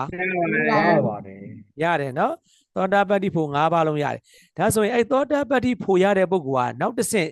မက်ကဘာမက်ရနိုင်တယ် သက္ကရာကံမိမရမယ် ဒါကြောင့်သက္ကရာကံမိမက်၅ပါးလို့ပြောတာတွေ့လား တွေ့ပါတယ် ဟုတ်ပါလေ ဒါဆိုရင်သောတာပတ္တိဖို့ပုဂ္ဂိုလ်တယောက်ကာမတိဟိကုသိုလ်ဇော၄ပေါင်းအောင်စောနိုင်တဲ့အပ္ပနာဇောဒီဘယ်နှပါလဲ တကူပါနော် ဘူးပါ ဟိုပါ ခတ်လား ကဲ့ပြီတော့ ခါပါ အိမ်မှာတော့ပြန်ဖတ်ရမှာပေါ့နော်အခုချက်ချင်းတည်းအခုချက်ချင်းရဖို့ကတော့မဖြစ်နိုင်ဘူးပေါ့လေ ဟုတ်တယ်ဟုတ် နဲ့သဘောတရားနားလေအိမ်မှာပြန်ဖတ်ရင်မရှင်းသွားဘူးလားရှင်းသွားလား တယ်သွားတာဟုတ် ရှင်းသွားတယ်နော်အဲ့သဘောလေးပါတော့မသိဘူးနော်ဟိုအလွတ်ရအောင်တော့ကျွန်တော်တို့မသိနိုင်ဘူးလေသဘောတရားနားလေအောင်ပဲကျွန်တော်တို့ကပြောနိုင်တယ်လေအဲ့သဘောတရားနားလေဆိုတော့ပြန်ကြည့်တယ်ဆိုတော့အဆင်ပြေသွားတာပဲ ဟုတ် အဲ ပါ နားမလဲတော့ကျွန်တော်ဘာဖြစ်လဲဘိုက်ဘာကနေပြန်ပြေးလို့ရပါတယ်နော် ဟုတ်ကဲ့ပါဗျာ ကျွန်တော်ဖုန်းနံပါတ်ရှိတယ်မလား ရှိပါတယ် ဒီပါ အဲ့ဖုန်းနံပါတ်ဘိုက်ဘာတွေလာဟိုင်းပြီးတော့မေးလို့ရပါတယ်နော်မေးထားလို့ရတယ်ကျွန်တော်အားတဲ့ချိန်ပြန်ဖြေထားပေးမယ်နော်မရှိဘူးနော် ဟုတ်ကဲ့ နောက်တစ်ခုတက္ကရာဂံမိဖို့ပုဂ္ဂိုလ်တို့ဤကာမတိဟိကုသိုလ်ဇော၄ပါးနောင်ဟောတက္ကရာဂံမိဖို့ပုဂ္ဂိုလ်ဘာနဲ့ဘယ်ဘာကုသိုလ်နဲ့ဆိုင်လားကရိယာနဲ့ဆိုင်လား ကိုယ်နဲ့ ကုသိုလ်နဲ့ပဲဆိုင်တယ်ဟုတ်ကဲ့ပါအဲဆိုကုသိုလ်ဖြစ်တဲ့ကြောင့်မဟတ်ကုတ်ကုသိုလ်စိတ်ဘယ်နှပါလဲ ဘူးပါ 9ပါဟောတက္ကရာဂံမိဖို့ပုဂ္ဂိုလ်ဖြစ်တဲ့ကြောင့်တက္ကရာဂံမိဖို့ဇောဘယ်နှပါရမလဲ ငါးပါးရပါ 5ပါနော်ဒါဖို့ဘယ်နှပါရလဲ5ပါဟောအဲ့တက္ကရာဂံမိဖို့ဒီနောက်တစ်ဆင့်ရနိုင်တဲ့မတ်ဒီဘာမတ်လဲ နာကံမိ ငါး နဲ့ ကံမိမဲ့ အနာဂံမိမတ်ဘယ်နှပါလဲ ငါးပါး ဟောဒါဆိုရင်အနာဂံမိမတ်5ပါးဘာကြောင့်ဖြစ်တာလဲမေးဖွယ်မရှိဘူးလား ရှိပါလေ ဟုတ် ဇန်5ပါးနဲ့ရှင်တာကို ဟုတ် ဇန်5ပါးနဲ့ပထမဇန်ဒုတိယဇန်တတိယဇန်သရုတ်ထဇန်ပိစမဇန်နဲ့ရှင်လို့အနာဂံမိမတ်က5ပါးဖြစ်သွားတာလीဟာဘာကြောင့်ဇန်နဲ့ရှင်တာတော့အခုကအပ္ပနာဇောတွေကိုရှာနေတာမဟုတ်ဘူးလား ဟော ဟုတ်တယ်နော်အဲ့အတွက်ကြောင့်ဖြစ်ပါတယ်တော့မတူကောင်နော်ဒါဆိုအပ္ပနာဇောဘယ်နှပါလဲ တကူပါ 9ပါအဆင်ပြေရဲ့လား ဒီ ဒီ ပါ ပါတယ် ပြည့်တယ်နော်နောက်တစ်ခုအနာဂံမိနော်အနာဂံမိဖို့ပုဂ္ဂိုလ်ဤကာမတိဟိကုသိုလ်ဇော၄ပါးနောင်ဆိုတာအနာဂံပုဂ္ဂိုလ်ကဘာနဲ့ပဲဆိုင်လဲ ကုသိုလ်နဲ့ပဲဆိုင်ပါတ ကုသိုလ်နဲ့ပဲဆိုင်တယ်တော့မသူတော်ကောင်းတို့မှတ်ထားတော့ကျွန်တော်တို့ပုထုဇဉ်တွေကုသိုလ်ပြုလဲမဟာကုသိုလ်ညာနာတံပြုတ်စိတ်၄ပါးပဲကျွန်တော်တို့ကကုသိုလ်ညာနာတံပြုတ်လည်းရှိတယ်ညာနာဝိပုလည်းရှိတာပေါ့၈ပါးပေါ့နော်ဒါပေမဲ့ဒီဟိတ်ပုဂ္ဂိုလ်တွေကြတော့မဟာကုသိုလ်ညာနာတံပြုတ်စိတ်၄ပါးနော်အဲဆိုရင်မဟာကုသိုလ်သောတာပန်ပြုမယ်ဆိုရင်လည်းမဟာကုသိုလ်ပဲနော်တက္ကရာဂံကုသိုလ်လည်းတက္ကရာဂံပုဂ္ဂိုလ်ကုသိုလ်ပြုတယ်မဟာကုသိုလ်ပဲအနာဂံကုသိုလ်ပြုမယ်ဆိုရင်လည်းမဟာကုသိုလ်အဲဆိုရင်အနာဂံပုဂ္ဂိုလ်တွေဗါလဲဒါနသီလဘာဝနာတွေမပြုဘူးလား ကူပါ သူပါ ပြုရင်လည်းမဟာကုသိုလ်ပဲကျွန်တော်တို့ပုထုဇဉ်တွေအခုပြုနေတာတွေမဟာကုသိုလ်မဖြစ်ဘူးလား ဖြစ်ပါတယ် ဖြစ်ပါတယ် ဟောသောတာပန်ဒီဒီဒါနသီလဘာဝနာတွေမလုပ်ဘူးလား လောက်ပါ လုပ်ရင်လည်းဘာပဲလေမဟာကုသိုလ်ပဲ ကူပဲ ဟောတက္ကရာဂံပုဂ္ဂိုလ်တွေဒါနသီလဘာဝနာပြုရင်လည်းဘာပဲလေမဟာကုသိုလ်အနာဂံနေဒါနသီလဘာဝနာပြုရင်လည်းဘာပဲလေ မဟာကူတူပဲ ကုသိုလ်ပဲ မဟာကုသိုလ်ပါပဲတော့မသိတော့ကောင်းတော့ဒီလိုက်နိုင်လား ဟုတ် ဒါကိုအောင်ပြန်ဖတ်တော့သဘောတရားပဲပြောတော့နော် ဟုတ်တယ်ဟုတ် နောက်တစ်ခုအရဟတဖို့ယန္နာပုဂ္ဂိုလ်ဤကာမတိဟိကရိယာဇော၄ပါးနောင်ဟောမဟကုတ် ရိယာဆိုဘယ်နှပါလဲ ကိုပါ ကိုပါဟောယန္နာပုဂ္ဂိုလ်ဆိုတော့ကုသိုလ်လားကရိယာလား ကရိယာ ကရိယာ အားကြောင့်မဟကုတ်ဒါကြောင့်မဟကုတ်ကရိယာဘယ်နှပါဖြစ်သွားလဲ ကိုပါ ကိုပါဩဒီမို့သူတို့ကောင်းတို့အရဟတ်တဖို့ပုဂ္ဂိုလ်ကအရဟတ်တဖို့ဘယ်နှပါလဲ5ပါ ပါ ဟောဒါဆိုရင်အရဟတ်တဖို့ရတဲ့ပုဂ္ဂိုလ်ကနောက်ထပ်မတ်ရနောက်ထပ်မတ်ရဖို့အထက်မတ်ရှိတော့လား မရှိတော့ မရှိတော့လူမရှိတော့ तू က20နဲ့မပြီးသွားဘူးလား ပြီးသွားပါဗျာ ဒါအပ္ပနာဆိုဘယ်လောက်လဲ 14 14ပါဟောတိဟိတ်ကလည်း2ဆင့်တိဟိတ်နဲ့ယဟန္တာဒီ2ဆင့်သောတာပတ္တိဖို့တဂရဂ ामि ဖို့အနာဂ ामि ဖို့ဆိုဘယ်နှဆင့်ဖြစ်သွားလဲ 3 ဆင့် 3ဆင့်အဲ့လိုလေးမှတ်လိုက်မှတ်နည်းနဲ့ဆိုမရဘူးလားရလား ရပါ ရတယ်ဟုတ်ကဲ့ပါမရှင်းတာနားမလည်တာရှိပါသလား ရှိပါ ရှိပါ ပြန်တော့ဖတ်ရမှာပေါ့လေခုနတော့မွေးပြောသလိုအလွတ်ကတော့မရနိုင်ဘူးလေအဲ့ကိုယ့်ကိုပြန်ဖတ်ရမှာလေပြန်ဖတ်ပြီးမရှင်းဘူးနားမလည်ဘူးဆိုမှပြန်ပြီးပေါ့တော့မဆိုနော် ဟုတ်ကဲ့ပါ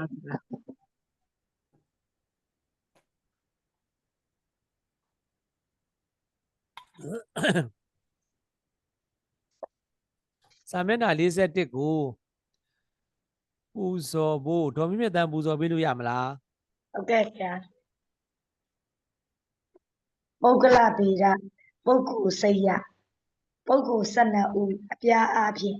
ခွဲခြား၍ရတတ်သောဝီထိစိတ်များပြရာအခန်းကိုပုဂ္ဂလဗေဒဟုခေါ်သည်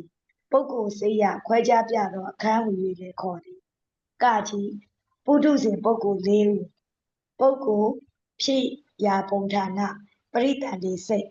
နံပါတ်1ဒုက္ခတိအာဟိတ်ပုဂ္ဂိုလ်ဖြစ်ရာဌာနကအပယ်၄ပုံပရိတန်တိစိတ်ကအကုသလဝိပေဥပိ္ပခာတန္တိရဏစိတ်တစ်ပါးနံပါတ်2ဒုက္ခတိအာဟိတ်ပုဂ္ဂိုလ်ဖြစ်ရာပုံဌာနကကြီးလူပုံနှင့်စတုမဟာရိနတ်ပုံနှစ်ပုံကအာဟိတ်ကုသလဝိပေဥပိ္ပခာတန္တိရဏစိတ်တစ်ပါးခါခွေးကအတ္တညတ္တယမဘုံတစ်ပုံဟိတ်လုံးဝမရှိသောဇီဝိတနဝကကလတ်ရုပ်ပတိတန်တေတစ်ပါးနံပါတ်3ဒွိဟိတ်ပုဂ္ဂိုလ်ဖြစ်ရာပုံဌာနကာမတုဂတိ9ပုံအာလောဘအာဒေါသဟိတ်2ပါးရှင်သောမဟာဝိပေညာနာတံပိယုတ်စိတ်4ပါးနံပါတ် ဒေါ်မြင့်တန်းအတန်နေဝင်နေရလားဟလား 4 ဒေါ်မြင့်တန်းအတန်နေဝင်တာလားဟောရတယ်တယောက်ကျွန်တော်ပူဇော်ခိုင်းလိုက်ပါပဲရတယ်ကျွန်တော်တယောက်အားနာလိုက်တာဒေါ်ခင်တီတာကျော်ပူဇော်လို့ရမလားဆက်ပြီးပူဇော်ပြပါလားဒေါ်ခင်တီတာကျော်အဲ့ဆိုရင်ဒေါ်ခင်တော်မရှိဘူးဆိုရင်ကျွန်တော်နောက်တစ်ယောက်မလေးငယ်ပူဇော်လိုက်ပါလားဆက်ပြီးတော့ ဟုတ်ကဲ့ပါဆရာ ဟုတ်ကဲ့ဟုတ်ကဲ့ အန်ဒီမျက်နှာဘယ်နားမှာပြီးသွားလဲမသိ နံပါတ်3ဒုရပုဂ္ဂိုလ် တိဟိတ်ပုဂ္ဂိုလ် ဒီဟိတ်ပုဂ္ဂိုလ်နံပါတ်4တိဟိတ်ပုဂ္ဂိုလ် နံပါတ်3ဒုရပုဂ္ဂိုလ်ကနေစပြော ဒွိဟိတ်ပုဂ္ဂိုလ် ပြီးသွားပြီဒွေပြီးသွားပြီ ပြီးသွားပြီနံပါတ် နံပါတ်4ဟုတ်ကဲ့ဟုတ်တိဟိတ်ပုဂ္ဂိုလ်ဖြစ်ရာပုံဌာနကာမတုဂတိ9ပုံပရိတန်နေစိတ်အလောဘအဒေါသအမောဟဟိတ်3ပါးရှင်သောမဟာဝိပတ်ညာနာတံပယုတ်စိတ်4ပါးခါခွေဝေဟဖို့ပုံတိုင်းယူပါ10ပုံပရိတန်နေစိတ်ကအလောဘအဒေါသအမောဟဟိတ်3ပါးရှင်သောယူပါဝိပတ်စိတ်5ပါးဒါငွေအာယူပါ4ပုံပရိတန်နေစိတ်အလောဘအဒေါသအမောဟဟိတ်3ပါးရှင်သောအာယူပါဝိပတ်စိတ်4ပါးဖြစ်ရာပုံဌာနပေါင်း30ပုံပရိတန်နေရှင် ကြားသွားပြီလားပြီးသွားပြီနော် မပြီးသေး မပြီးသေးဘူးလားဘယ်ရောက် ပ သွား ရိ လဲ တန်နေစိတ်ရပေါင်းယုတ်က20ပါး လိုင်းနေမပေါင်း ဟုတ်ကဲ့ဟုတ်ကဲ့ ဆရာတော့မှတ်ချက်ပူဇော်ပြအောင်မလားဆရာ မှတ်ချက်ပူဇော်လိုက်ပါဟုတ်ကဲ့ကောင်းတယ် ဟုတ်ကဲ့ပါဆရာမှတ်ချက်ပုထုဇဉ်ပုဂ္ဂိုလ်4ဦးတို့မှာ1တိဟိတ်ပုထုဇဉ်ပုဂ္ဂိုလ်သည်ပရိတန်နေစိတ်တွင်ဉာဏ်နှင့်ရှင်သောအမောဟဟိတ်ပါသောကြောင့်ကျင့်ကြံအားထုတ်လျင်ဇံမတ်ဖို့တို့ကိုရရှိနိုင်သည် ထို့ကြောင့်ဇံရပုဂ္ဂိုလ်အရိယာပုဂ္ဂိုလ်အဖြစ်သို့ရောက်ရှိနိုင်သည်နှစ်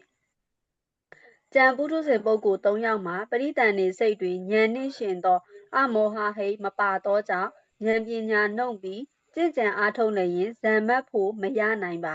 ထို့ကြောင့်အပ္ပနာဇောများနှင့်ကရိယာဇောများမရအပ်ပါ ဟုတ်ကဲ့ပါတာဓုဟောဒီဒေါမဆွေသူတော်ကောင်းတို့ဒါကဗမာမြင်ဘူးခဲ့လေ ဟိုပုဂ္ဂိုလ်စိတ်ရတို့ဘုံစိတ်ရတို့မှာ ဗမာသင်ခဲ့လေဝီထိမုတ်ပိုင်းဘုံပိုင်းမှာသင်ခဲ့တာဟလား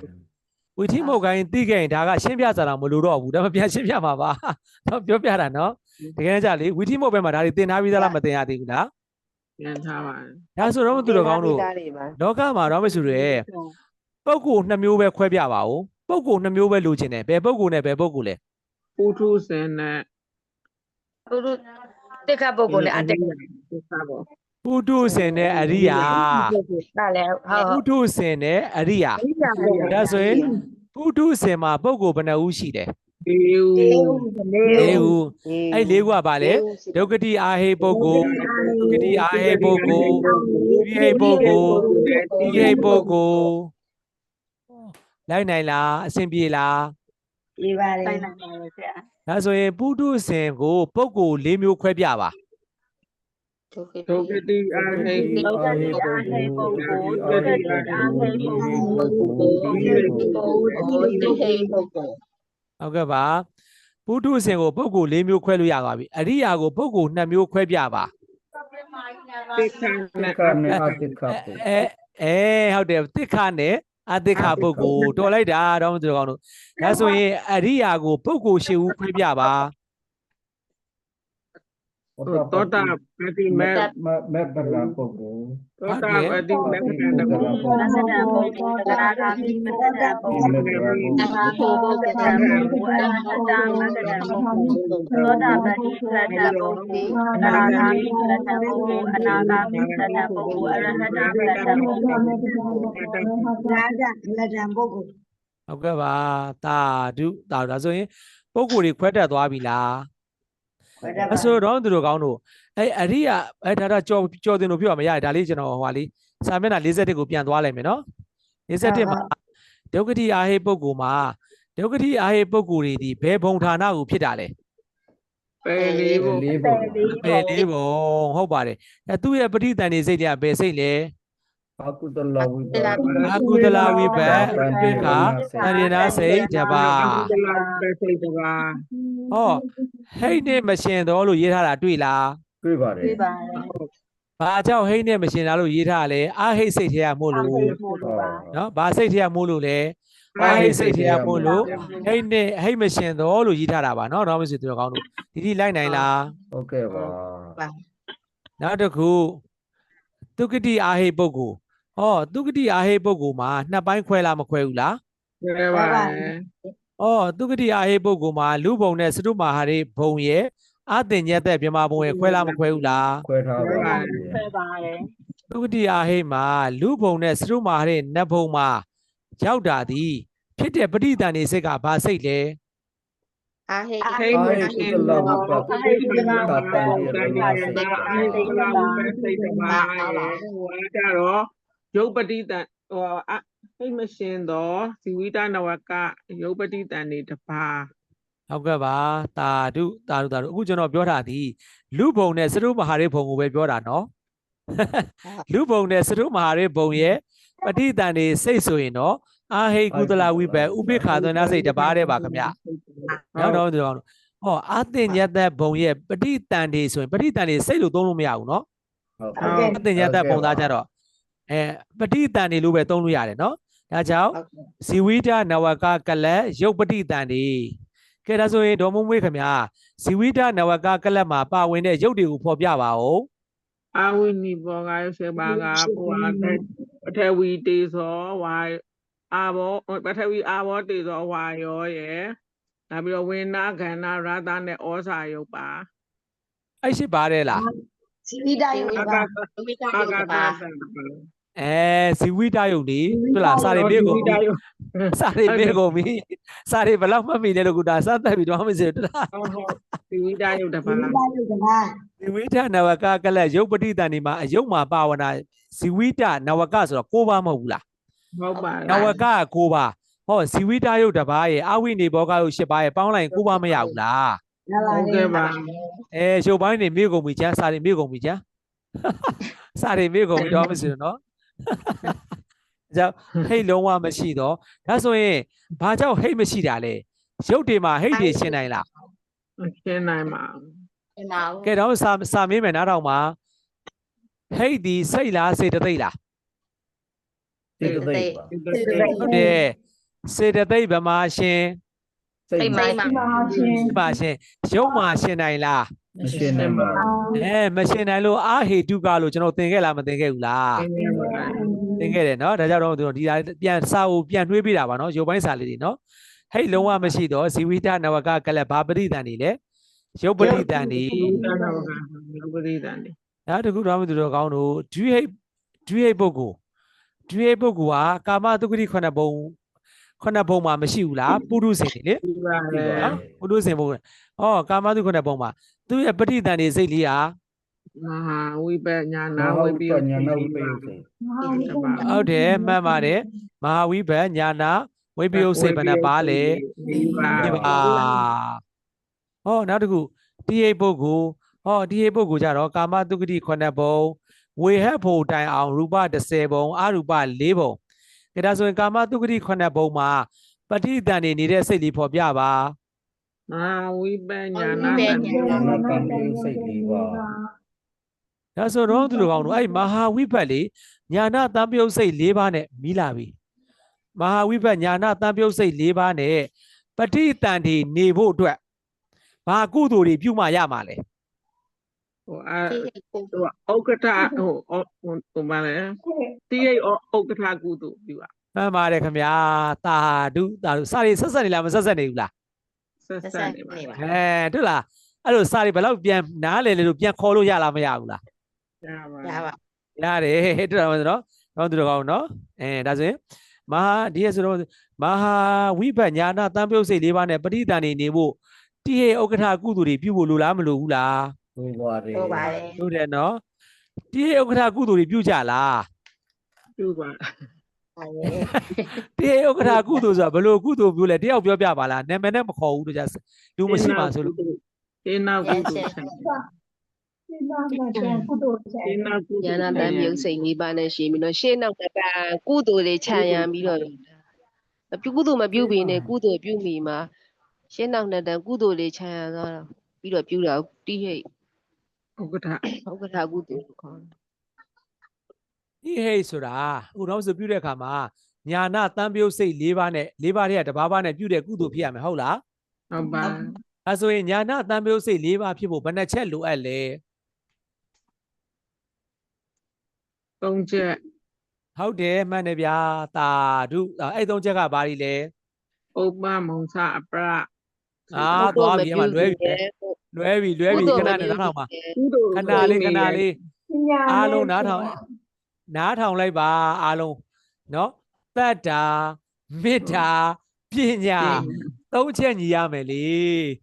ကဲဘာမစေလို့နော်ကဲတကယ်မကျင့်ကြဘူးလားမသိဘူးနော်မဖြေနိုင်ဘူးတွေ့လား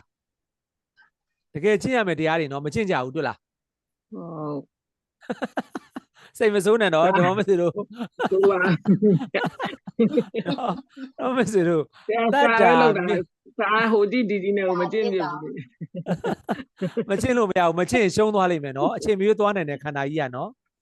နောက်တော့သူတို့ကောင်းတို့ကျင့်မှမြန်ပါလေမြန်တဲ့ပါရမီသာသနာနဲ့ကြုံမှကျင့်ခွင့်ရတဲ့တရားကိုအသိနဲ့လမ်းဆုံးရင်ရှုံးမှာပေါ့တော့မိတ်ဆွေတို့ရဲ့သာသနာနဲ့ကြုံပြီးမှမကျင့်ရင်မရှုံးဘူးလားရှုံးလား ရှုံးတယ်နော်ကဲမချစ်ထားဘူးဆိုရင်တိရဲ့ဥက္ကဋ္ဌကုသိုလ်မဖြစ်ထားရင်နောင်ဘဝမှာသုတိနောက်သုတိစိတ်ချပြီးနောင်ဘဝမှာမဟာဝိပညာနာတံပြုံးနဲ့ပရိသန်တွေတည်နိုင်ပါမလား နိုင်ပါဘူး တည်နိုင်ဘူးနော်ဒါမှမဟုတ်ကောင်းလို့နော်ဒါကိုလည်းပြောတာမဟုတ်ပါဘူးဒါလည်းမျှော်ကိုလို့တာမဟုတ်ပါဘူးသဘောတဘာဝကိုပြောပြတာပါနော်ဒါကြောင့်ဉာဏ်ရှင်တဲ့ကုသိုလ်ဖြစ်ဖို့တတ္တာမေတ္တာပညာ၃ချက်လိုအပ်တယ်လို့ကျွန်တော်အမြဲပြောတယ်နော်အဲ့၃ချက်နဲ့လည်းညီရမယ်ညီပြီးတော့ရှေ့နောက်နဲ့တန်ကုသိုလ်မပြုခင်မှာပုပ္ပစေတနာအခိုက်မှာလည်း ဘာဖြစ်လဲလောဘဒေါသမောဟမချမ်းရံနဲ့မုံစခိုက်လည်းမချမ်းရံနဲ့ပေါ့အပရကုသိုလ်ပြုပြီးတဲ့ခိုင်မှာလဲလောဘဒေါသမောဟမချမ်းရံဘူးဆိုရင်အဲ့ဒါဒီပါလေရှေ့နောက်နှစ်တန်ကုသိုလ်ချမ်းရံဥက္ကဋ္ဌလို့ခေါ်တယ်ဟောခုနကညာနာတန်ပြုတ်စိတ်၄ပါးနဲ့ပြုတော့တိဟိတ်အဲ့နှစ်ခုပေါင်းတော့တိဟိတ်ဥက္ကဋ္ဌမဖြစ်သွားဘူးလား ဖြစ်ပါတယ် ဟမ်ဖြစ်သွားလားမဖြစ်သွားဘူးလား ဖြစ်တော့ပါ ဖြစ်သွားတယ်နော်ဘာဖြစ်သွားလဲတိဟိတ်ဥက္ကဋ္ဌကုသိုလ်မဖြစ်သွားဘူးလားဖြစ်သွားတယ်တော့သူကောင်းတို့နော်ဖြစ်သွားတယ်နော်တော့သူကောင်းတို့အဲ့တိဟိတ်ဥက္ကဋ္ဌကုသိုလ်လေးနားလည်ပြီလား ဟုတ်ကဲ့ပါ ကုသိုလ်ဓမ္မမိတ်ဆွေတို့ကောင်းတွေဥမာလေးပေးမယ်နော်အခုဓမ္မမိတ်ဆွေတို့ကောင်းတို့တန်ဃာကိုစွန့်ကတ်တယ်ဆိုပါစို့ကဲမကတ်ခင်မှာဖရာတရားတန်ဃာယရဏ၃ပါးကံကံရဲ့အကျိုးကိုယုံကြည်တဲ့တတ္တာတရားနဲ့လုပ်ဖို့လူလားမလိုဘူးလား ဟုတ်ပါတယ် မေတ္တာအလူကံပုဂ္ဂိုလ်တန်ဃာတော်ရှင်သူမြတ်ကြီးဟလာကျမ်းပါပါစေချမ်းသာပါစေနှလုံးစိတ်ဝိုင်းအေးချမ်းပါစေဟလာဒီသင်္ကန်းကိုဟလာဝိယုံပြီးတော့မတ်ဖို့တရားတွေကျင့်ကြံပွားများအထောက်နိုင်ပါစေလို့မေတ္တာလေးထားဖို့မလိုဘူးလား လို့ပါ ဟုတ်ပါတယ် တတ္တာမေတ္တာပညာဤကောင်းမှုသည်မတ်ဖို့နိဗ္ဗာန်ရောက်ကြောင်းအာကြီးသောပါရမီကုသိုလ်အထောက်ပံ့သူဖြစ်ပါစေဆိုရင်တတ္တာမေတ္တာပညာသုံးချက်ညီသွားလားမညီသွားဘူးလား သွားပါတယ် ညီသွားတော့ညာနာတန်ပြုတ်နဲ့ညာနာတန်ပြုတ်စိတ်၄ပါးတဲ့တဘာမှမဖြစ်ဘူးလားဖြစ်လား ဖြစ်ပါတယ် အဲ့လိုကုသိုလ်မပြုခင်မှာပုပ္ပရှေ့စေတနာအခိုက်မှာလဲလောဘဒေါသမောဟမချမ်းရစီနဲ့ ကုသိုလ်ပြုနေစဉ်မှာလည်းမချမ်းရအောင်ကြိုးစားရမှာပေါ့ကုသိုလ်ပြုပြီးသွားရင်လည်းလောဘဒေါသမောဟမချမ်းရစီနဲ့အဲ့ဒါဆိုရင်ဘာဖြစ်သွားပြီလဲဥက္ကဋ္ဌတိဟိဥက္ကဋ္ဌကုသိုလ်ဖြစ်သွားလားမဖြစ်သွားဘူးလား ဖြစ်သွားပါတယ် ဖြစ်သွားတယ်နော်တော့သူကောင်းတယ်နော်ခုတော့ဆိုတဲ့ကုသိုလ်တွေကအင်မတန်အားကြီးပါတယ်ပါရမီကုသိုလ်တွေဖြစ်တယ်ဒါပေမဲ့တော့မသူတို့ကောင်းတို့သာသနာနဲ့ဂျုံမှကျင့်ခွင့်ရတဲ့တရားကိုမကျင့်ကြဘူးဆိုရင်ရှေ့သွားမှာပေါ့ကြာသွားမှာပေါ့တော့မသူတို့ကောင်းတို့နော်အဲ့သာသနာနဲ့ကျုံမှကျင့်ခွင့်ရတဲ့တလုံးစီတလုံးကျင့်ပါလို့ကျွန်တော်မပြောဘူးလား ပြောပါတယ်ဆရာ ပြောတယ်ကျင့်ရမယ်နော်တော့မဆိုသူကောင်းတို့ကျင့်ရမယ် ဖြစ်ပါတယ်ဆရာလောင်မေးလေ ဟုတ်ကဲ့ပါမဟုတ်တော့ဆိုတော့အပြစ်မမြင်ပါဘူးနော်တကယ်ကိုစေတနာမေတ္တာနဲ့ပြောတာပါနော်တကယ်တော့ဆိုတကယ်ကိုဘာကြောင့်တော့စဉ်းစားနော်ဒီခန္ဓာ၅ပါးကြီးကအတ္တလားအနတ္တလား အဲ့ဒါ တော့ပါ အနတ္တကိုယ်သဘောမဆောင်ဘူးသူ့သဘောသူဆောင်နေတာနော် ဟုတ် အဲ့ဒါကိုကိုကသူ့သဘောသူဆောင်နေတာကိုကအတ္တလို့စုပ်ကင်ထားရင်ရှုံးသွားလိမ့်မယ်နော် အဲ့ပါ နော်ဒါကြောင့်တော့သူတို့ကောင်းတလုံးသိရင်တလုံးချင်းပါလို့တိုက်တွန်းပါတယ်နော်ဒါမှမဟုတ်သူတို့ကောင်းတို့နော်အရေးကြီးတယ်နော်အရေးကြီးတယ်ဒါမှမဟုတ်သူတို့ကောင်းတို့နော်အရေးကြီးတယ်ဟုတ်ကဲ့ရပါပြီဒါမှမဟုတ်ဆိုတော့ကျွန်တော်ပြောတာနဲ့စာရီကဘယ်ရောက်ကုန်မှမသိရပြီဒါဆိုရင်ကာမတုဂတိ9ပုံရသွားပြီနော် ဟုတ် ဝေဟဘုံတန်အောင်ရူပ30ပုံဆိုတာပထမဇန်3ပုံဒုတိယဇန်3ပုံတတိယဇန်3ပုံရဲ့ဝေဟဘုံ1ပုံရဲ့နော်ဝေဟဘုံ1ပုံရဲ့ဝေဟဘုံကဘာလဲစရုဒ္ဓဇန်တွေက1ပုံမဟုတ်ဘူးလား ဟုတ်ပါ ဟုတ်ပါတယ် ဟုတ်တယ်နော်အဲဆိုပထမဇန်3ပုံဒုတိယဇန်3ပုံတတိယဇန်3ပုံဝေဟဘုံ1ပုံပေါင်းလိုက်ရူပဘယ်နှပုံရလဲ ဆယ်တော့ပါ ဟုတ်တယ်ရူပ10ပုံရသွားတယ်အဲ့ရူပ10ပုံသားတွေဒီတဲ့ပဋိသန္ဓေစိတ်ကဘယ်စိတ်ဖြစ်မလဲရူပဝိပဿစိတ်5ပါးရူပဝိပဿစိတ်ဘယ်နှပါလဲ 5ပါးเนาะရူပဝိပဿစိတ်5ပါးတော့ဒီလိုကောင်းเนาะဒါတကူအရူပ4ပုံသားအရူပ4ပုံသားတွေရဲ့ပဋိသန္ဓေစိတ်ကဘယ်စိတ်ဖြစ်မလဲ အရူပဝိပဿစိတ် ဒီပါမှာတပါးပါ ဟုတ်တယ်အရူပဝိပဿစိတ်4ပါးမှာတော်လိုက်တာသာဓုအရူပဝိပဿစိတ်4ပါးမှာတပါးပါမှန်ပါတယ်ဒါပေမဲ့တော့မသူတော်ကောင်းတို့အရူပ4ပုံဖြစ်တဲ့ကြောင့်အရူပဝိပဿစိတ်4ပါးလို့ပြောရမှာဟုတ်လားတပါးပါလို့ပြောလို့မရဘူးအရူပ4ပုံလို့ပြောတဲ့အတွက်ကြောင့်အရူပဝိပဿစိတ်4ပါးလို့ပဲပြောလို့ရမယ်အဲ့ဒါမှမဟုတ်ဘူးကျွန်တော်ကအာကာသနိစာယရဏဘုံသားရဲ့အဲ့ဒါဆိုလေအတိအကျပြောရမှာနော်ဟုတ်တယ်အာကာသနိစာယရဏဘုံသားရဲ့ပဋိသန္ဓေစိတ်ဆိုရင်အာကာသနိစာယရဏဝိပဿစိတ်ခုနကတဘာဘာသုံးလို့မရပါအရူပ4ပုံရဲ့ပဋိသန္ဓေစိတ်ဆိုရင်အရူပဝိပဿစိတ်ဘယ်နှပါပဲလေ4ပါသူက4ပုံလို့ပြောတာကိုနော်တပုံဆိုရင်တော့4ပါးမှတဘာဘာပြောလို့ရတာပေါ့နော်နာမည်မဖော်ဘူးဆိုရင်လေအရူပတပုံဆိုရင်တော့အရူပဝိပဿစိတ်4ပါးမှတဘာဘာလို့ပြောလို့ရတာပေါ့နော်ဟုတ်ကဲ့ပါအဲဆိုရင်ပေါင်းလိုက်ရင်ဖြစ်ရပုံဌာနက32ပုံပဋိသန္ဓေကဘယ်လောက်လဲ 10ပါ အဲ့မှာ ဟိုကပေါင်းလိုက်တော့26ပုံရဒီ6 နော် မဟုတ်အဲ့ဘုံလေးကိုပေါင်းကြည့်တော့ဟို26ပုံရတယ်တို့ ဩဟုတ်တယ်ဘာကြံခဲ့လဲ လူ ဟုတ်တယ်မဟုတ်ဘူးဘာကြံခဲ့လဲသုဒ္ဓဝါဒ9ပုံကြံခဲ့တယ်ဘာကြောင့်ပုထုဇဉ်ထဲမှာသုဒ္ဓဝါဒ9ပုံထည့်လို့ရမလား မရပါဘူးအဲ့နှုတ်လိုက် အဲ့ဒါဆိုရင်26ပုံလုပ်လိုက်ပါဟုတ်တယ်ဗျာတော်လိုက်တာမမွေနော်တော်တယ်ဟုတ်တယ်ဟိုဘောပင်ပြန်တစ်ခါလေးပြင်လိုက်အောင် ရေးထားလိုက် ဟုတ်တယ်ကျွန်တော်တစ်ခါလေးပြင်လိုက်မယ်ကျွန်တော်မပြင်ရသေးဘူးဒါဆိုရင်ဘယ်လောက်လဲ26ပုံမှန်တယ်ဘာကြောင့်26ပုံဖြစ်တာလဲအဲ့26ပုံမှာပုထုဇဉ်တွေမရနိုင်ဘူးလားရနိုင်လား ရနိုင် ဟောသုဒ္ဓဝါဒ9ပုံမှာပုထုဇဉ်တွေရနိုင်ပါသလား ရနိုင်ပါ ဒါကြောင့်တော့သူတို့ကောင်းတို့32ပုံတည်းက9ပုံနှုတ် 26ပုံ 26ပုံရပြီလားနားလည်လား ဟုတ် ဒါဆိုရင်ပဋိသန္ဓေစိတ်နေရာမှာပဋိသန္ဓေလို့ထည့်လိုက်ပါစိတ်မဟုတ်ပါဘာပါလို့လဲပဋိသန္ဓေ20ဖြစ်တဲ့ကြောင့်စိတ်က19ပါအဲ့လိုတော့ဒီလိုမပြင်လဲရတယ်ပဋိသန္ဓေအောက်ကအချုပ်မှာပဋိသန္ဓေစိတ်အောက်မှာ19ရုပ်အောက်မှာ1လို့ထည့်အပေါင်း1အဲ့လိုထည့်လိုက်နော်နော်ဆိုရင်အပေါ်မှာပဋိသန္ဓေစိတ်လို့မေးရင်ဘယ်နှပါဖြစ်ရမလဲ 19ပါ ပဋိသန္ဓေလို့ပြောရင်ဘယ်လောက်ဖြစ်ရမလဲ 20ပါ 20ပါအဲ့ဒါတော့မဆိုလို့ကျွန်တော်လေဘုံပိုင်းတင်တော့တေချာပြောခဲ့လားမပြောခဲ့ဘူးလား ပြောခဲ့ပါတယ် ပြောခဲ့တယ်เนาะဒါပေမဲ့ຢာတွေတင်ပြီးသားဆိုကြော်မကြော်သွားပါဘူးပြန်ပြောပြပါတယ်เนาะ ဟုတ်ကဲ့ပါ စာမျက်နှာ52ကိုဆက်ပြောမယ်ပုထုဇဉ်ပုဂ္ဂိုလ်၄ဦးတို့မှာတဲ့တိဟိပုထုဇဉ်ပုဂ္ဂိုလ်သည်တဲ့ပဋိသန္ဓေစိတ်တွင်ဉာဏ်နှင့်ရှင်သောအာမောဟဟိတ်ပါသောကြောင့်တဲ့ကျင့်ကြံအားထုတ်လင်ဇမ္မတ်ဖို့တို့ကိုဘာဖြစ်လဲရနိုင်တယ်တဲ့အဲဆိုရင်ဇမ္မတ်ဖို့ကိုဇမ္မတ်ဖို့ရနိုင်တဲ့ပုဂ္ဂိုလ်ဆိုရင်ဘယ်ပုဂ္ဂိုလ်လဲ ဒီဟိပုထု တိဟိပုထုဇဉ်ပုဂ္ဂိုလ်မြင်ထားလိုက်ဇမ္မတ်ဖို့ကိုမြင်ထားဇမ္မတ်ဖို့ရနိုင်တာကိုမြင်ထားလိုက်တိဟိပုထုဇဉ်ကိုမြင်ထားလိုက်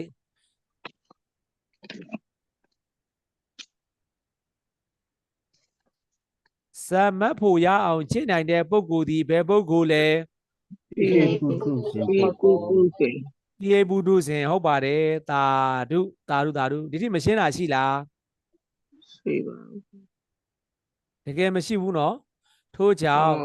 ဇံရပုဂ္ဂိုလ်အရိယာပုဂ္ဂိုလ်အဖြစ်သို့ရောက်ရှိနိုင်သည်တဲ့နော်ဆိုတော့ဟောကြံပုထုဇဉ်ပုဂ္ဂိုလ်3ယောက်မှာတဲ့ကြံပုထုဇဉ်ပုဂ္ဂိုလ်3ယောက်ကဘယ်သူတွေလဲ ဒီဟိနဲ့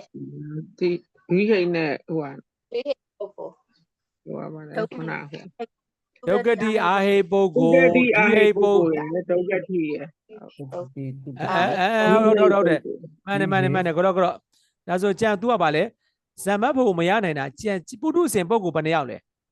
3ရက် အဲ့၄ဦးမှာကြံပုထုဇဉ်ပုဂ္ဂိုလ်တော့မှာဒုက္ကတိအာဟိပုဂ္ဂိုလ်ဒုက္ကတိအာဟိပုဂ္ဂိုလ်ဒွေပုဂ္ဂိုလ်ရေးထားလိုက်ပါမေးလို့ရတယ်မေးခွက်ရှိတယ်နော် ဟုတ်ပါ နော်ဇမ္မတ်ဖို့မရနိုင်ဇမ္မတ်ဖို့ကိုစ조사အထုတ်ပါတော့လေဇမ္မတ်ဖို့မရနိုင်တော့ပုဂ္ဂိုလ်များကိုဖော်ပြပါဆိုရင် ဒုက္ခတိအာဟိပုဂ္ဂိုလ် ဒုက္ကတိအာဟိပု ဒု ဂ္ က္ ဂို က လ် တိအာဟိပုဂ္ဂိုလ်ဒုက္ကတိအာဟိပုဂ္ဂိုလ်ဒွေပုဂ္ဂိုလ်လို့ပြရမယ်ဟုတ်လား ဟုတ်ပါ ကဲပါ ရလား ဟုတ် မေးလို့ရတယ်နော်အဲ့ဒါဇမ္မတ်ဖို့ကိုစ조사အထုတ်ပါတော့လေပြင်းပြင်းထန်ထန်ဇမ္မတ်ဖို့ရရင်ပြင်းပြင်းထန်ထန်စ조사အထုတ်ပါတော့လေဇမ္မတ်ဖို့မရနိုင်တော့ပုဂ္ဂိုလ်ကိုဖော်ပြပါဆိုရင်ဘယ်သူဖြစ်မလဲတော့မွေး ဒုက္ကတိအာဟိပုဂ္ဂိုလ်သူကတိအာဟိပုဂ္ဂိုလ်နဲ့ဒွိဟိပုဂ္ဂိုလ်ပါ ဟုတ်ကဲ့ပါတာဓုထို့ကြောင့်တဲ့အပ္ပနာဇောများနဲ့ကရိယာဇောများဗာဖြစ်လေမရအပ်ပါတဲ့တော့ဆိုတော့နော်ဟောဇမ္မတ်ဖို့မရနိုင်သူ9ဦးကိုပူဇော်ဖို့မခိုင်ဘူးပူဇော်လို့ရမလားဟေးကတော့ ဟဲ့ဆရာဇံမတ်ဖို့မရနိုင်သူ၅ဦးတေကန်ကြီးထိုက်သူကမန်ဒရယ်နှစ် နိယတမိစ္ဆာဒိဋ္ဌိအယူရှိသူကိလေသာရံ3အာဟိတ်ပဋိသန္ဓေနေသူနှင့်ဝိဟိတ်ပဋိသန္ဓေနေသူဝိပံကံရယ်4အရိယာကို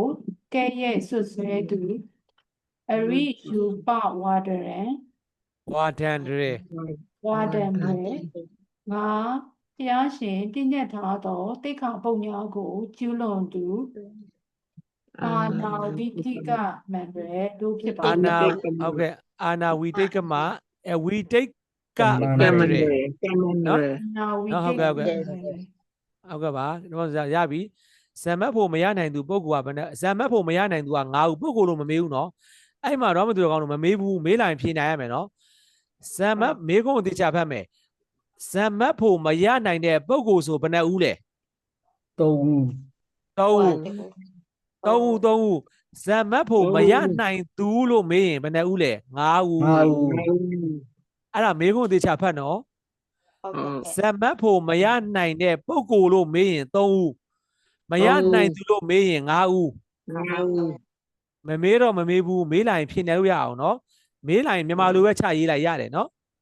ဟုတ်ကဲ့ ပါဠိလိုတွေမရေးနေလည်းရတယ်တော့မဆိုလို့မရနိုင်သူလို့မေးရင်ဘယ်နှဦးလဲ 5 ဦး နားနေဘူးဆိုငါဦး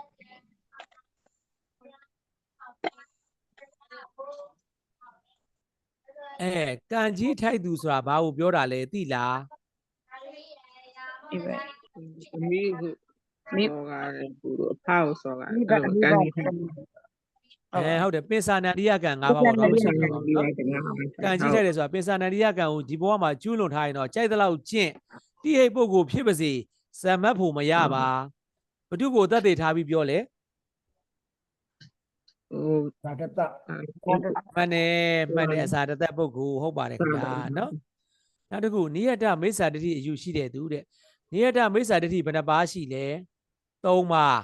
အကြောင်းကိုပယ်တယ်အကျိုးကိုပယ်တယ်အကြောင်းအကျိုးကိုပယ်တယ်အနှစ်ချုပ်ပေါ့နော်အကျယ်ချက်တော့အများကြီးပေါ့နော်62ပါးလို့ရှိရမိစ္ဆာဒိဋ္ဌိ62ပါးဒါထားနိယတမိစ္ဆာဒိဋ္ဌိကတော့ဘယ်နှပါးလဲတကယ်တမ်းကျွန်တော်တို့ပုံပိုင်းမှာသင်ခဲ့တယ်လေအကြောင်းကိုပယ်တယ်အကျိုးကိုပယ်တယ်အကြောင်းအကျိုးကိုပယ်တယ်ကျွန်တော်အခုလောကမှာမြင်နေတာလေဩလောကမှာအကြောင်းကြောင့်အကျိုးဖြစ်တာဆိုဟာမဖြစ်ဒါတွေအလကားပါမဟုတ်ပါဘူးဆိုပြီးတော့ပြောတဲ့သူမရှိဘူးလား ရှိပါ ရှိပါ ဟမ်အဲ့ဒါဘာဖြစ်သွားပြီလဲ နိယတမိစ္ဆာ ဒီရတ နိယတမိစ္ဆာဒိဋ္ဌိဖြစ်သွားပြီကြောက်စရာကြီးနော် ဟုတ် ဟောသေးမအောင်မင်းနဲ့တော့မင်းဆိုတော့ကောင်းလို့နော်နောက်တစ်ခုနံပါတ်3အာဟိပဋိသန္ဓေနေသူနဲ့အာဟိပဋိသန္ဓေဆိုတာဘာကိုပြောတာလဲ ဟိုသစ္ဆနာနေနဲ့ဟိုနေသေးနမွာနာငယ်စားတယ် အာဟိပဋိသန္ဓေဆိုတာ ဥပိ္ပခာတဟာပုတ် ဒုက္ခတိအာဟိလည်းပါတယ်သူက္ခတိအာဟိလည်းပါတယ်နှစ်မျိုးလုံးကိုပြောလိုက်တာနော်အာဟိပဋိသန္ဓေဒုက္ခတိအာဟိလည်းပါတယ်ဘာဖြစ်လဲ သူကတိ အာဟိလည်းပါတယ်ပေါ့နော်အဲ့ဒါကိုဆိုလို့ရညှို့ဆိုလိုက်တာနော်ဒုဟိပဋိသန္ဓေနေသူကတော့တော့မသူတော်ကောင်းတို့ဒါကတော့ဗာလဲအဲ့နှစ်ခုဒီရောဇမ္မတ်ဖို့ရနိုင်လားဟုတ်တယ်ဇမ္မတ်ဖို့ရနိုင်လား မရနဲ့ မရနိုင်ဘူးဇမ္မတ်ဖို့မရနိုင်ဘူးနော်ဟောအရိယာကိုကဲ့ရဲ့ဆွဆွဲရင်ရော မရပါ မရပါဘူး ဟောဆရာကတော်ဝဲနေ့ကဆရာမကြီးပြောခဲ့တယ်မလားကိုရင်လေးနဲ့မထေကြီးเจ้าလေဆရာကတော်ဝဲနေ့ရောတက်ကြလားအွန်လိုင်းဆရာကတော်ဝဲနေ့ကမတက်ကြဘူးနော် ပါတယ်ဆရာ တက်တဲ့လူကတော့ ပါတယ် ကျွန်တော်လည်းခဏခဏပြောတယ်လေနော်တော့မသူတော်ကောင်းလို့နော်အဲ့ဒါပုဂ္ဂိုလ်ကြီးလည်းဇံမတ်ဖို့မရနိုင်ဟောဘုရားရှင်ပြည့်ညတ်ထားတဲ့သိက္ခာပုဒ်တွေကိုကျူးလွန်တဲ့ပုဂ္ဂိုလ်တဲ့မတ်ဖို့ရနိုင်လား မရပါဘူး အဲ့ဆိုရင်ဘယ်ပုဂ္ဂိုလ်လဲဒါဆိုရင်ဘုရားရှင်ပြည့်ညတ်ထားတဲ့သိက္ခာပုဒ်ဘယ်သူတွေလဲ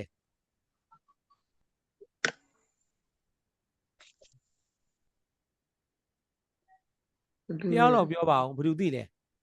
ဘုရားရှင်ပြည့်ညတ်ထားတဲ့သိက္ခာပုဒ်ကိုကျူးလွန်တာဘယ်သူတွေလဲ ဆရာပဲပြောလိုက်ပါတော့ ဒေဝရက်လားမသိ မဟုတ်ဘူးယဟန်နေလေဖယားရှင်ရဲ့သားတော်တွေဟမ်အဲ့ပုဂ္ဂိုလ်တွေဒီလေကဲတော့သူတော်ကောင်းတို့လေ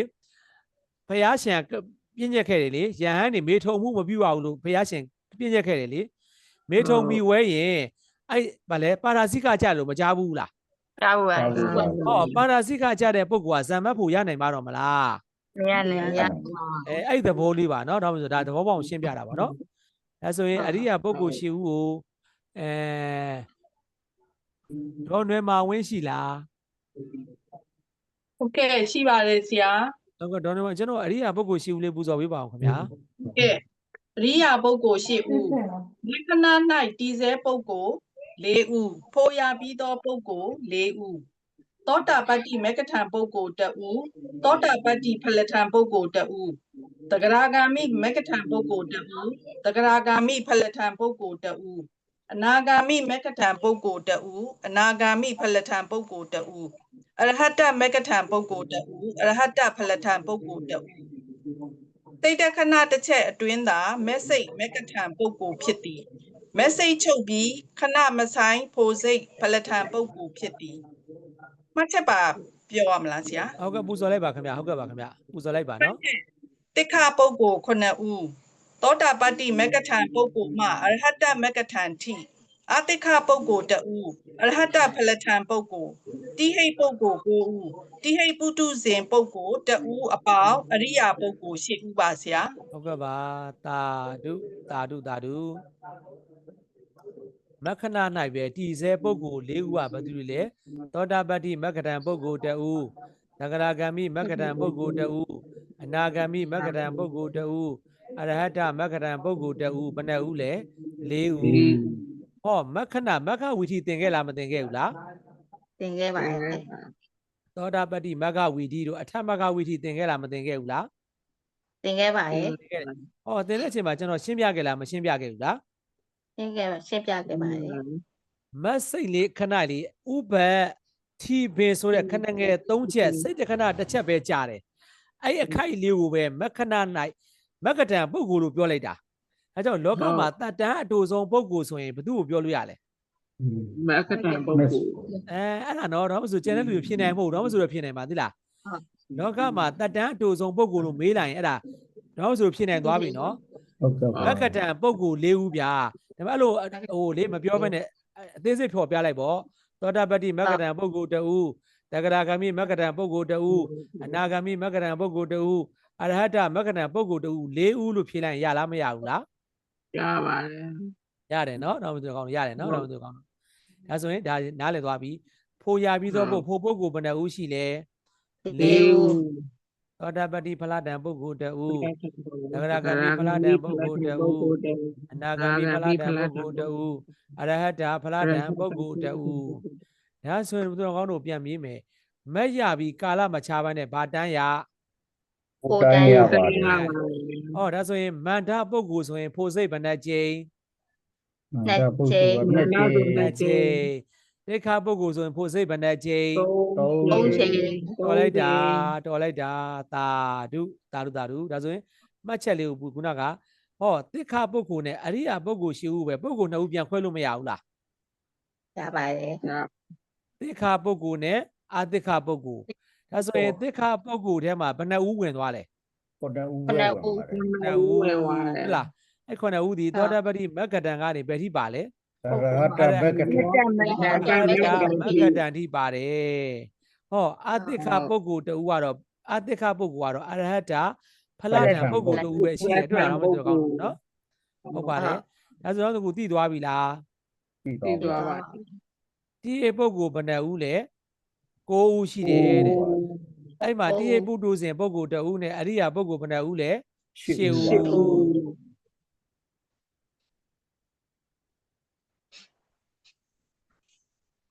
ဒါဆိုရင်စာမျက်နှာ43ကိုပူဇော်ဖို့အတွက်ရောမမွေးပူဇော်ပေးလို့ရလား ဟုတ်ကဲ့ပါဆရာရပါတယ်ရှင်ပုဂ္ဂိုလ် 4 မျိုးတစ်ပဋိသန္ဓေနေ၍မစုတေသောပုဂ္ဂိုလ်မရှိပါနှစ်စုတေ၍ပဋိသန္ဓေမနေသောပုဂ္ဂိုလ်ရဟတဖလထံပုဂ္ဂိုလ် 1 ဦးပါပဋိသန္ဓေနေ၍စုတေသောပုဂ္ဂိုလ်ဟာပုထုဇဉ်ပုဂ္ဂိုလ် 4 ဦးနဲ့အောက်ဖလထံပုဂ္ဂိုလ် 3 ဦးပါလေပဋိသန္ဓေမနေ၍မစုတေသောပုဂ္ဂိုလ်ကမက္ခထံပုဂ္ဂိုလ် 4 ဦးပါရှင်ဆက်ပူသွားမလားရှင် ဟုတ်ကဲ့ဆက်ပူဇော်လိုက်ပါနော်ဟုတ်ကဲ့ဆက်ပူဇော်လိုက်ပါ ရှင်ပုဂ္ဂိုလ်ဘုံရ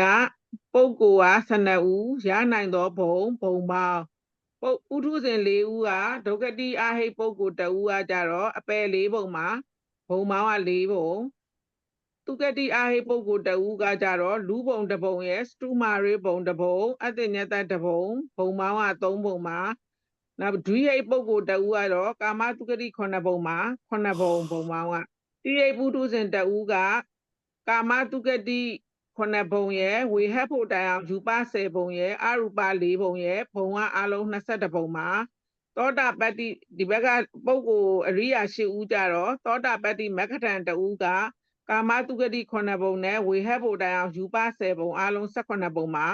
နံပါတ်6သောတာပတ္တိဖလထံပုဂ္ဂိုလ်ရဲ့တဂရဂံမိမက္ခထံပုဂ္ဂိုလ်တဂရဂံမိဖလထံပုဂ္ဂိုလ်အနာဂံမိမက္ခထံပုဂ္ဂိုလ်4ဦးတို့ကကာမတုဂတိ9ဘုံရဲ့ဝေဟဖို့တိုင်အောင်ယူပ10ဘုံရဲ့အာယူပ4ဘုံရဲ့ဘုံပေါင်း22ဘုံမှာခွန်အနာဂံမိဖလထံပုဂ္ဂိုလ်ရဟတမက္ခထံပုဂ္ဂိုလ်ရဟတဖလထံပုဂ္ဂိုလ်3ဦးတို့ကကာမတုဂတိ9ဘုံဝေဟဖို့တိုင်အောင်ယူပ10ဘုံသုဒ္ဓဝါဒ5ဘုံအရူပ4ဘုံဘုံပေါင်း26ဘုံပါရှင် ဟုတ်ကဲ့ပါသာဓုသာဓုသာဓုအဲ့မှာပဋိသန္ဓေနေပြီးတော့မစုတည်သောပုဂ္ဂိုလ်ရှိသလား မရှိပါဘူး ရှိပါဘူး မရှိဘူးပဋိသန္ဓေနေပြီးပဋိသန္ဓေပြီးတော့မသေးတဲ့ပုဂ္ဂိုလ်မရှိမှမရှိတာလောကမှာလीနော်အဲ့ဒါလေးမေးတယ်နော်1 2 3လေးကြည့်ထားပါမေးတယ်နော်စုတည်ပြီးပဋိသန္ဓေမနေတော့ပုဂ္ဂိုလ်တဲ့ဟောသေပြီးတော့ပဋိသန္ဓေမနေတဲ့ပုဂ္ဂိုလ်ရှိလား ရှိပါတယ် ဘယ်ပုဂ္ဂိုလ်လဲ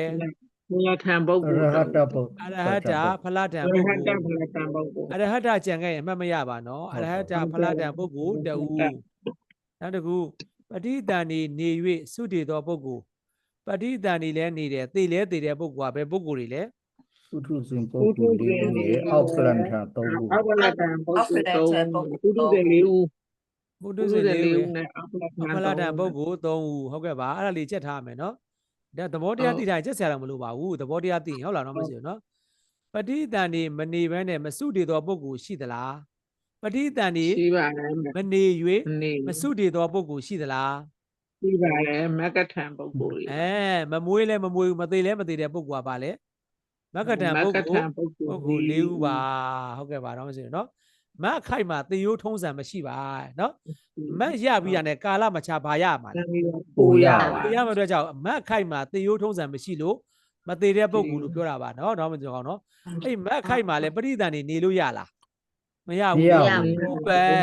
ထီပင်လို့ပြောတာကမှမြန်သေးတယ်ဖြက်ကနေခဏလေးခိုက်နေဒါမြတ်စွာဘုရားရှင်တပ်ပိညုဒဉာဏ်နဲ့သိလို့ဒါကျွန်တော်တို့သိခွင့်ရတဲ့တရားဟုတ်လား ဟုတ်ပါ ဟုတ်တယ်နော်တော့တော်ကောင်းအော်တော့မဆိုလို့လေကျွန်တော် Viber ကနေပို့ထားတဲ့ဟာတွေထုတ်ထားပြီးွားပြီလား ဟုတ်ပါပြီ အဲ့ထုတ်ထားပြီးမှတော့မဆိုလို့သင်တာလွယ်မှာနော်ထုတ်ထားတော့အဲ့ကျွန်တော်ကတော့အဲ့အလွတ်တွေကိုကျွန်တော်ဖြည့်သွားမှာအကွက်တွေဟာတော့မဆိုတော့တော့မဆိုဒါတွေဖြည့်သွားတော့ဆိုလွယ်သွားပြီလားအေးဆွေးပဲတော့မဆိုတော့ကောင်းတော့နော်အဲ့ဒါဘယ်ကစမယ်လဲဆိုရင်စာမျက်နှာ45စရမှာအဲ့ဒါနော် ဟုတ် အဲ့တော့သူတို့ကောင်းတို့အဲ့စာမျက်နှာ45ကနေနောက်ဆုံးထိနီးပါးကိုပဲအဲ့ဒါအကုန်ပဲဗျာအဲ့3ခုရွက်နဲ့ပဲသင်သွားမှာဗျာနော်အဲ့3ရွက်နဲ့အဲ့မှာအပြီးပဲတော့မစီသူကောင်းတို့နော်ဟုတ်ဝီထိမပြီးပါတော့မပူပါနဲ့ပြီးပါတယ်နော်တော့မစီသူကောင်းတို့နော်ဒါဆိုရင်အခုဘုံပုဂ္ဂိုလ်ဘုံရောက်ကိုဖတ်ကြည့်လိုက်မရှင်းတာရှိလားကျွန်တော်နည်းနည်းမောနေလို့နည်းနည်းလေးဖတ်ကြည့်လိုက်မရှင်းတာရှိလား ဆရာနားပါတော့ဆရာ ဆရာနာ နားလေးမှဆက်ပြင်ဆရာ နည်းနည်းနားလိုက်တော့မယ်နော်နည်းနည်းမောနေလို့ ဟုတ်ကဲ့ပါဟုတ်ကဲ့ပါဆရာ ဟုတ်ကဲ့လောက်နေပဲရက်လိုက်တော့မယ်တော့ ဆရာရဲ့အမြဲဆုံးသက်တာပါစေဆရာ ဟုတ်ကဲ့တော့မသူကောင်းလို့ကျေးဇူးတင်ပါတယ် ဆရာကျမ်းပါပါစေအနံ ဟုတ်ကဲ့ ဆရာဆေးများပေါက်ပါဟုတ်ကဲ့ ဟုတ်ကဲ့တောက်ပါတယ်ဟုတ်ကဲ့အနာခွဲထားလို့ဒေါ်လာစုကြီးအနာခွဲထားလို့ဟုတ်ကဲ့အဲဒါဆိုရင်ကျွန်တော်ကုသိုလ်တွေအမြတ်တမ်းပြဝေကြမယ်နော် တဲ့ပါ ဝေး ဗုဒ္ဓဂုဏောအနန္တောဓမ္မဂုဏောအနန္တောသံဃာဂုဏောအနန္တောမာတာပိတုဂုဏောအနန္တော ဘုံတော်အန အာစရိယဂုဏောအနန္တောဟုအနန္တဂုံအင်ကျေးဇူးရှင်တို့ကိုဝင်တီဝင်တာမိယိုသေးမြတ်နိုးလက်ဆောင်မိုး၍တခိုးကြောပါဤအရှင်မြတ်ယနေ့ယခုအဘိဓမ္မာဒေသနာတော်ကိုနာယူသင်ကြားရသောကုသိုလ်ကောင်းမှုတို့ဤဘ ဖို့ဘာကားတို့ကို၎င်းဓမ္မမိတ်ဆွေသူတော်ကောင်းပေါင်းအားလုံးတန်တရားဘွားမှစ၍ယနေ့ထက်တိုင်အောင်ပြုခဲ့ဘူးသောဒါနကုသိုလ်သီလကုသိုလ်ဘာဝနာကုသိုလ်ဓမ္မတာဝနာကုသိုလ်ဓမ္မဒေသနာကုသိုလ်ကောင်းမှုအားလုံးတို့နှင့်ဘုရားတပည့်တော်တန်တရားဘွားမှစ၍ယနေ့ထက်တိုင်အောင်ပြုခဲ့ဘူးသောဒါနကုသိုလ်သီလကုသိုလ်ဘာဝနာကုသိုလ်ဓမ္မဒေသနာကုသိုလ်ကုသိုလ်ကောင်းမှု၏ဖို့ဘာကအားလုံးတို့အားဤအင်္ဂယာဆောင်နှင့်ဤချံဝင်းဆောင်နှင့်တကွာဤဝင်းကျင်မှရှိကြကုန်သောမြတ်မမြတ်သောပုဂ္ဂိုလ်တ attva အနန္တတို့အားကုသိုလ်အမြသုလောကပါဠနမင်းကြီး၄ပါးကုသိုလ်အမြသာသနာဆောင်နမင်းကြီးများကုသိုလ်အမြလောကပါဠအဆောက်အအုံပုဂ္ဂိုလ်များအားလုံးကုသိုလ်အမြတရားမင်းမြမမင်းများအားလုံးကုသိုလ်အမြမိုးနတ်သားနှင့်အပေါင်းပါများအားလုံးကုသိုလ်အမြလက်စီမိုးချိုးဆောင်တဲ့များအားလုံးကုသိုလ်အမြနေနတ်သား၄ယောက်နှင့်အပေါင်းပါများအားလုံးကုသိုလ်အမြနေနတ်သားနှင့်အပေါင်းပါများအားလုံးကုသိုလ်အမြလာနတ်သားနှင့်အပေါင်းပါများအားလုံးကုသိုလ်အမြဝဒုံတရေမြေဆောင်နမင်းကြီးအားကုသိုလ်အမြယာမမင်းပေါင်းအားလုံးကုသိုလ်အမြအပေလေးပုံသားများအားလုံးကုသိုလ်အမြဒုပုံသားများအားလုံးကုသိုလ်အမြနတ်ပြည်၆ဓမ္မနတ်သားနတ်သမီးနတ်ကောင်းဆောင်များကုသိုလ်အမြမြ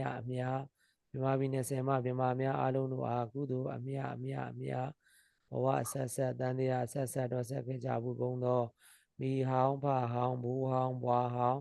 ဆွေဟောင်းမျိုးဟောင်းဆရာသမားဟောင်းများနှင့်32ပုံတွင်ကျင်လည်ကျက်စားကြကုန်သောဝေနီယဒုက္ခိတဒုက္ခိတတတဝအနန္တတတဝအားလုံးတို့အားကုသိုလ်အမြပြုတော်မူကြပါကုန်လောသာဓုကုသိုလ်အမြပြုတော်မူကြပါကုန်လောသာဓုကုသိုလ်အမြပြုတော်မူကြပါကုန်လောသာဓု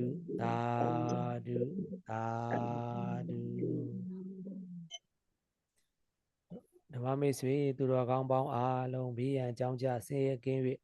ကိုယ်စိတ်နှဖျားချမ်းသာချမ်းသာကြပါစေနှလုံးစိတ်ဝမ်းအေးချမ်းကြပါစေအန္တရာယ်ကင်းဘေးချင်းကြပါစေယနေ့ယခုပြုသောကုသိုလ်ကောင်းမှုအားလုံးတို့သည်မတ်ဖို့နိဗ္ဗာန်ရောက်ကြောင်းအတွက်အာကြီးသောပါရမီကုသိုလ်ထောက်ပံ့သူများဖြစ်ပါစေမိဓမ္မတရားတော်များကိုသင်တဲ့အတိုင်းသိပါစေသိတဲ့အတိုင်းလည်းကျင့်နိုင်ပါစေကျင့်တဲ့အတိုင်းလည်းမတ်တရားဖို့တရားနိဗ္ဗာန်တရားများကိုဧကံမျက်မှောက်ပြုနိုင်ကြပြီလင်ကကြီး၃ပါးပြီး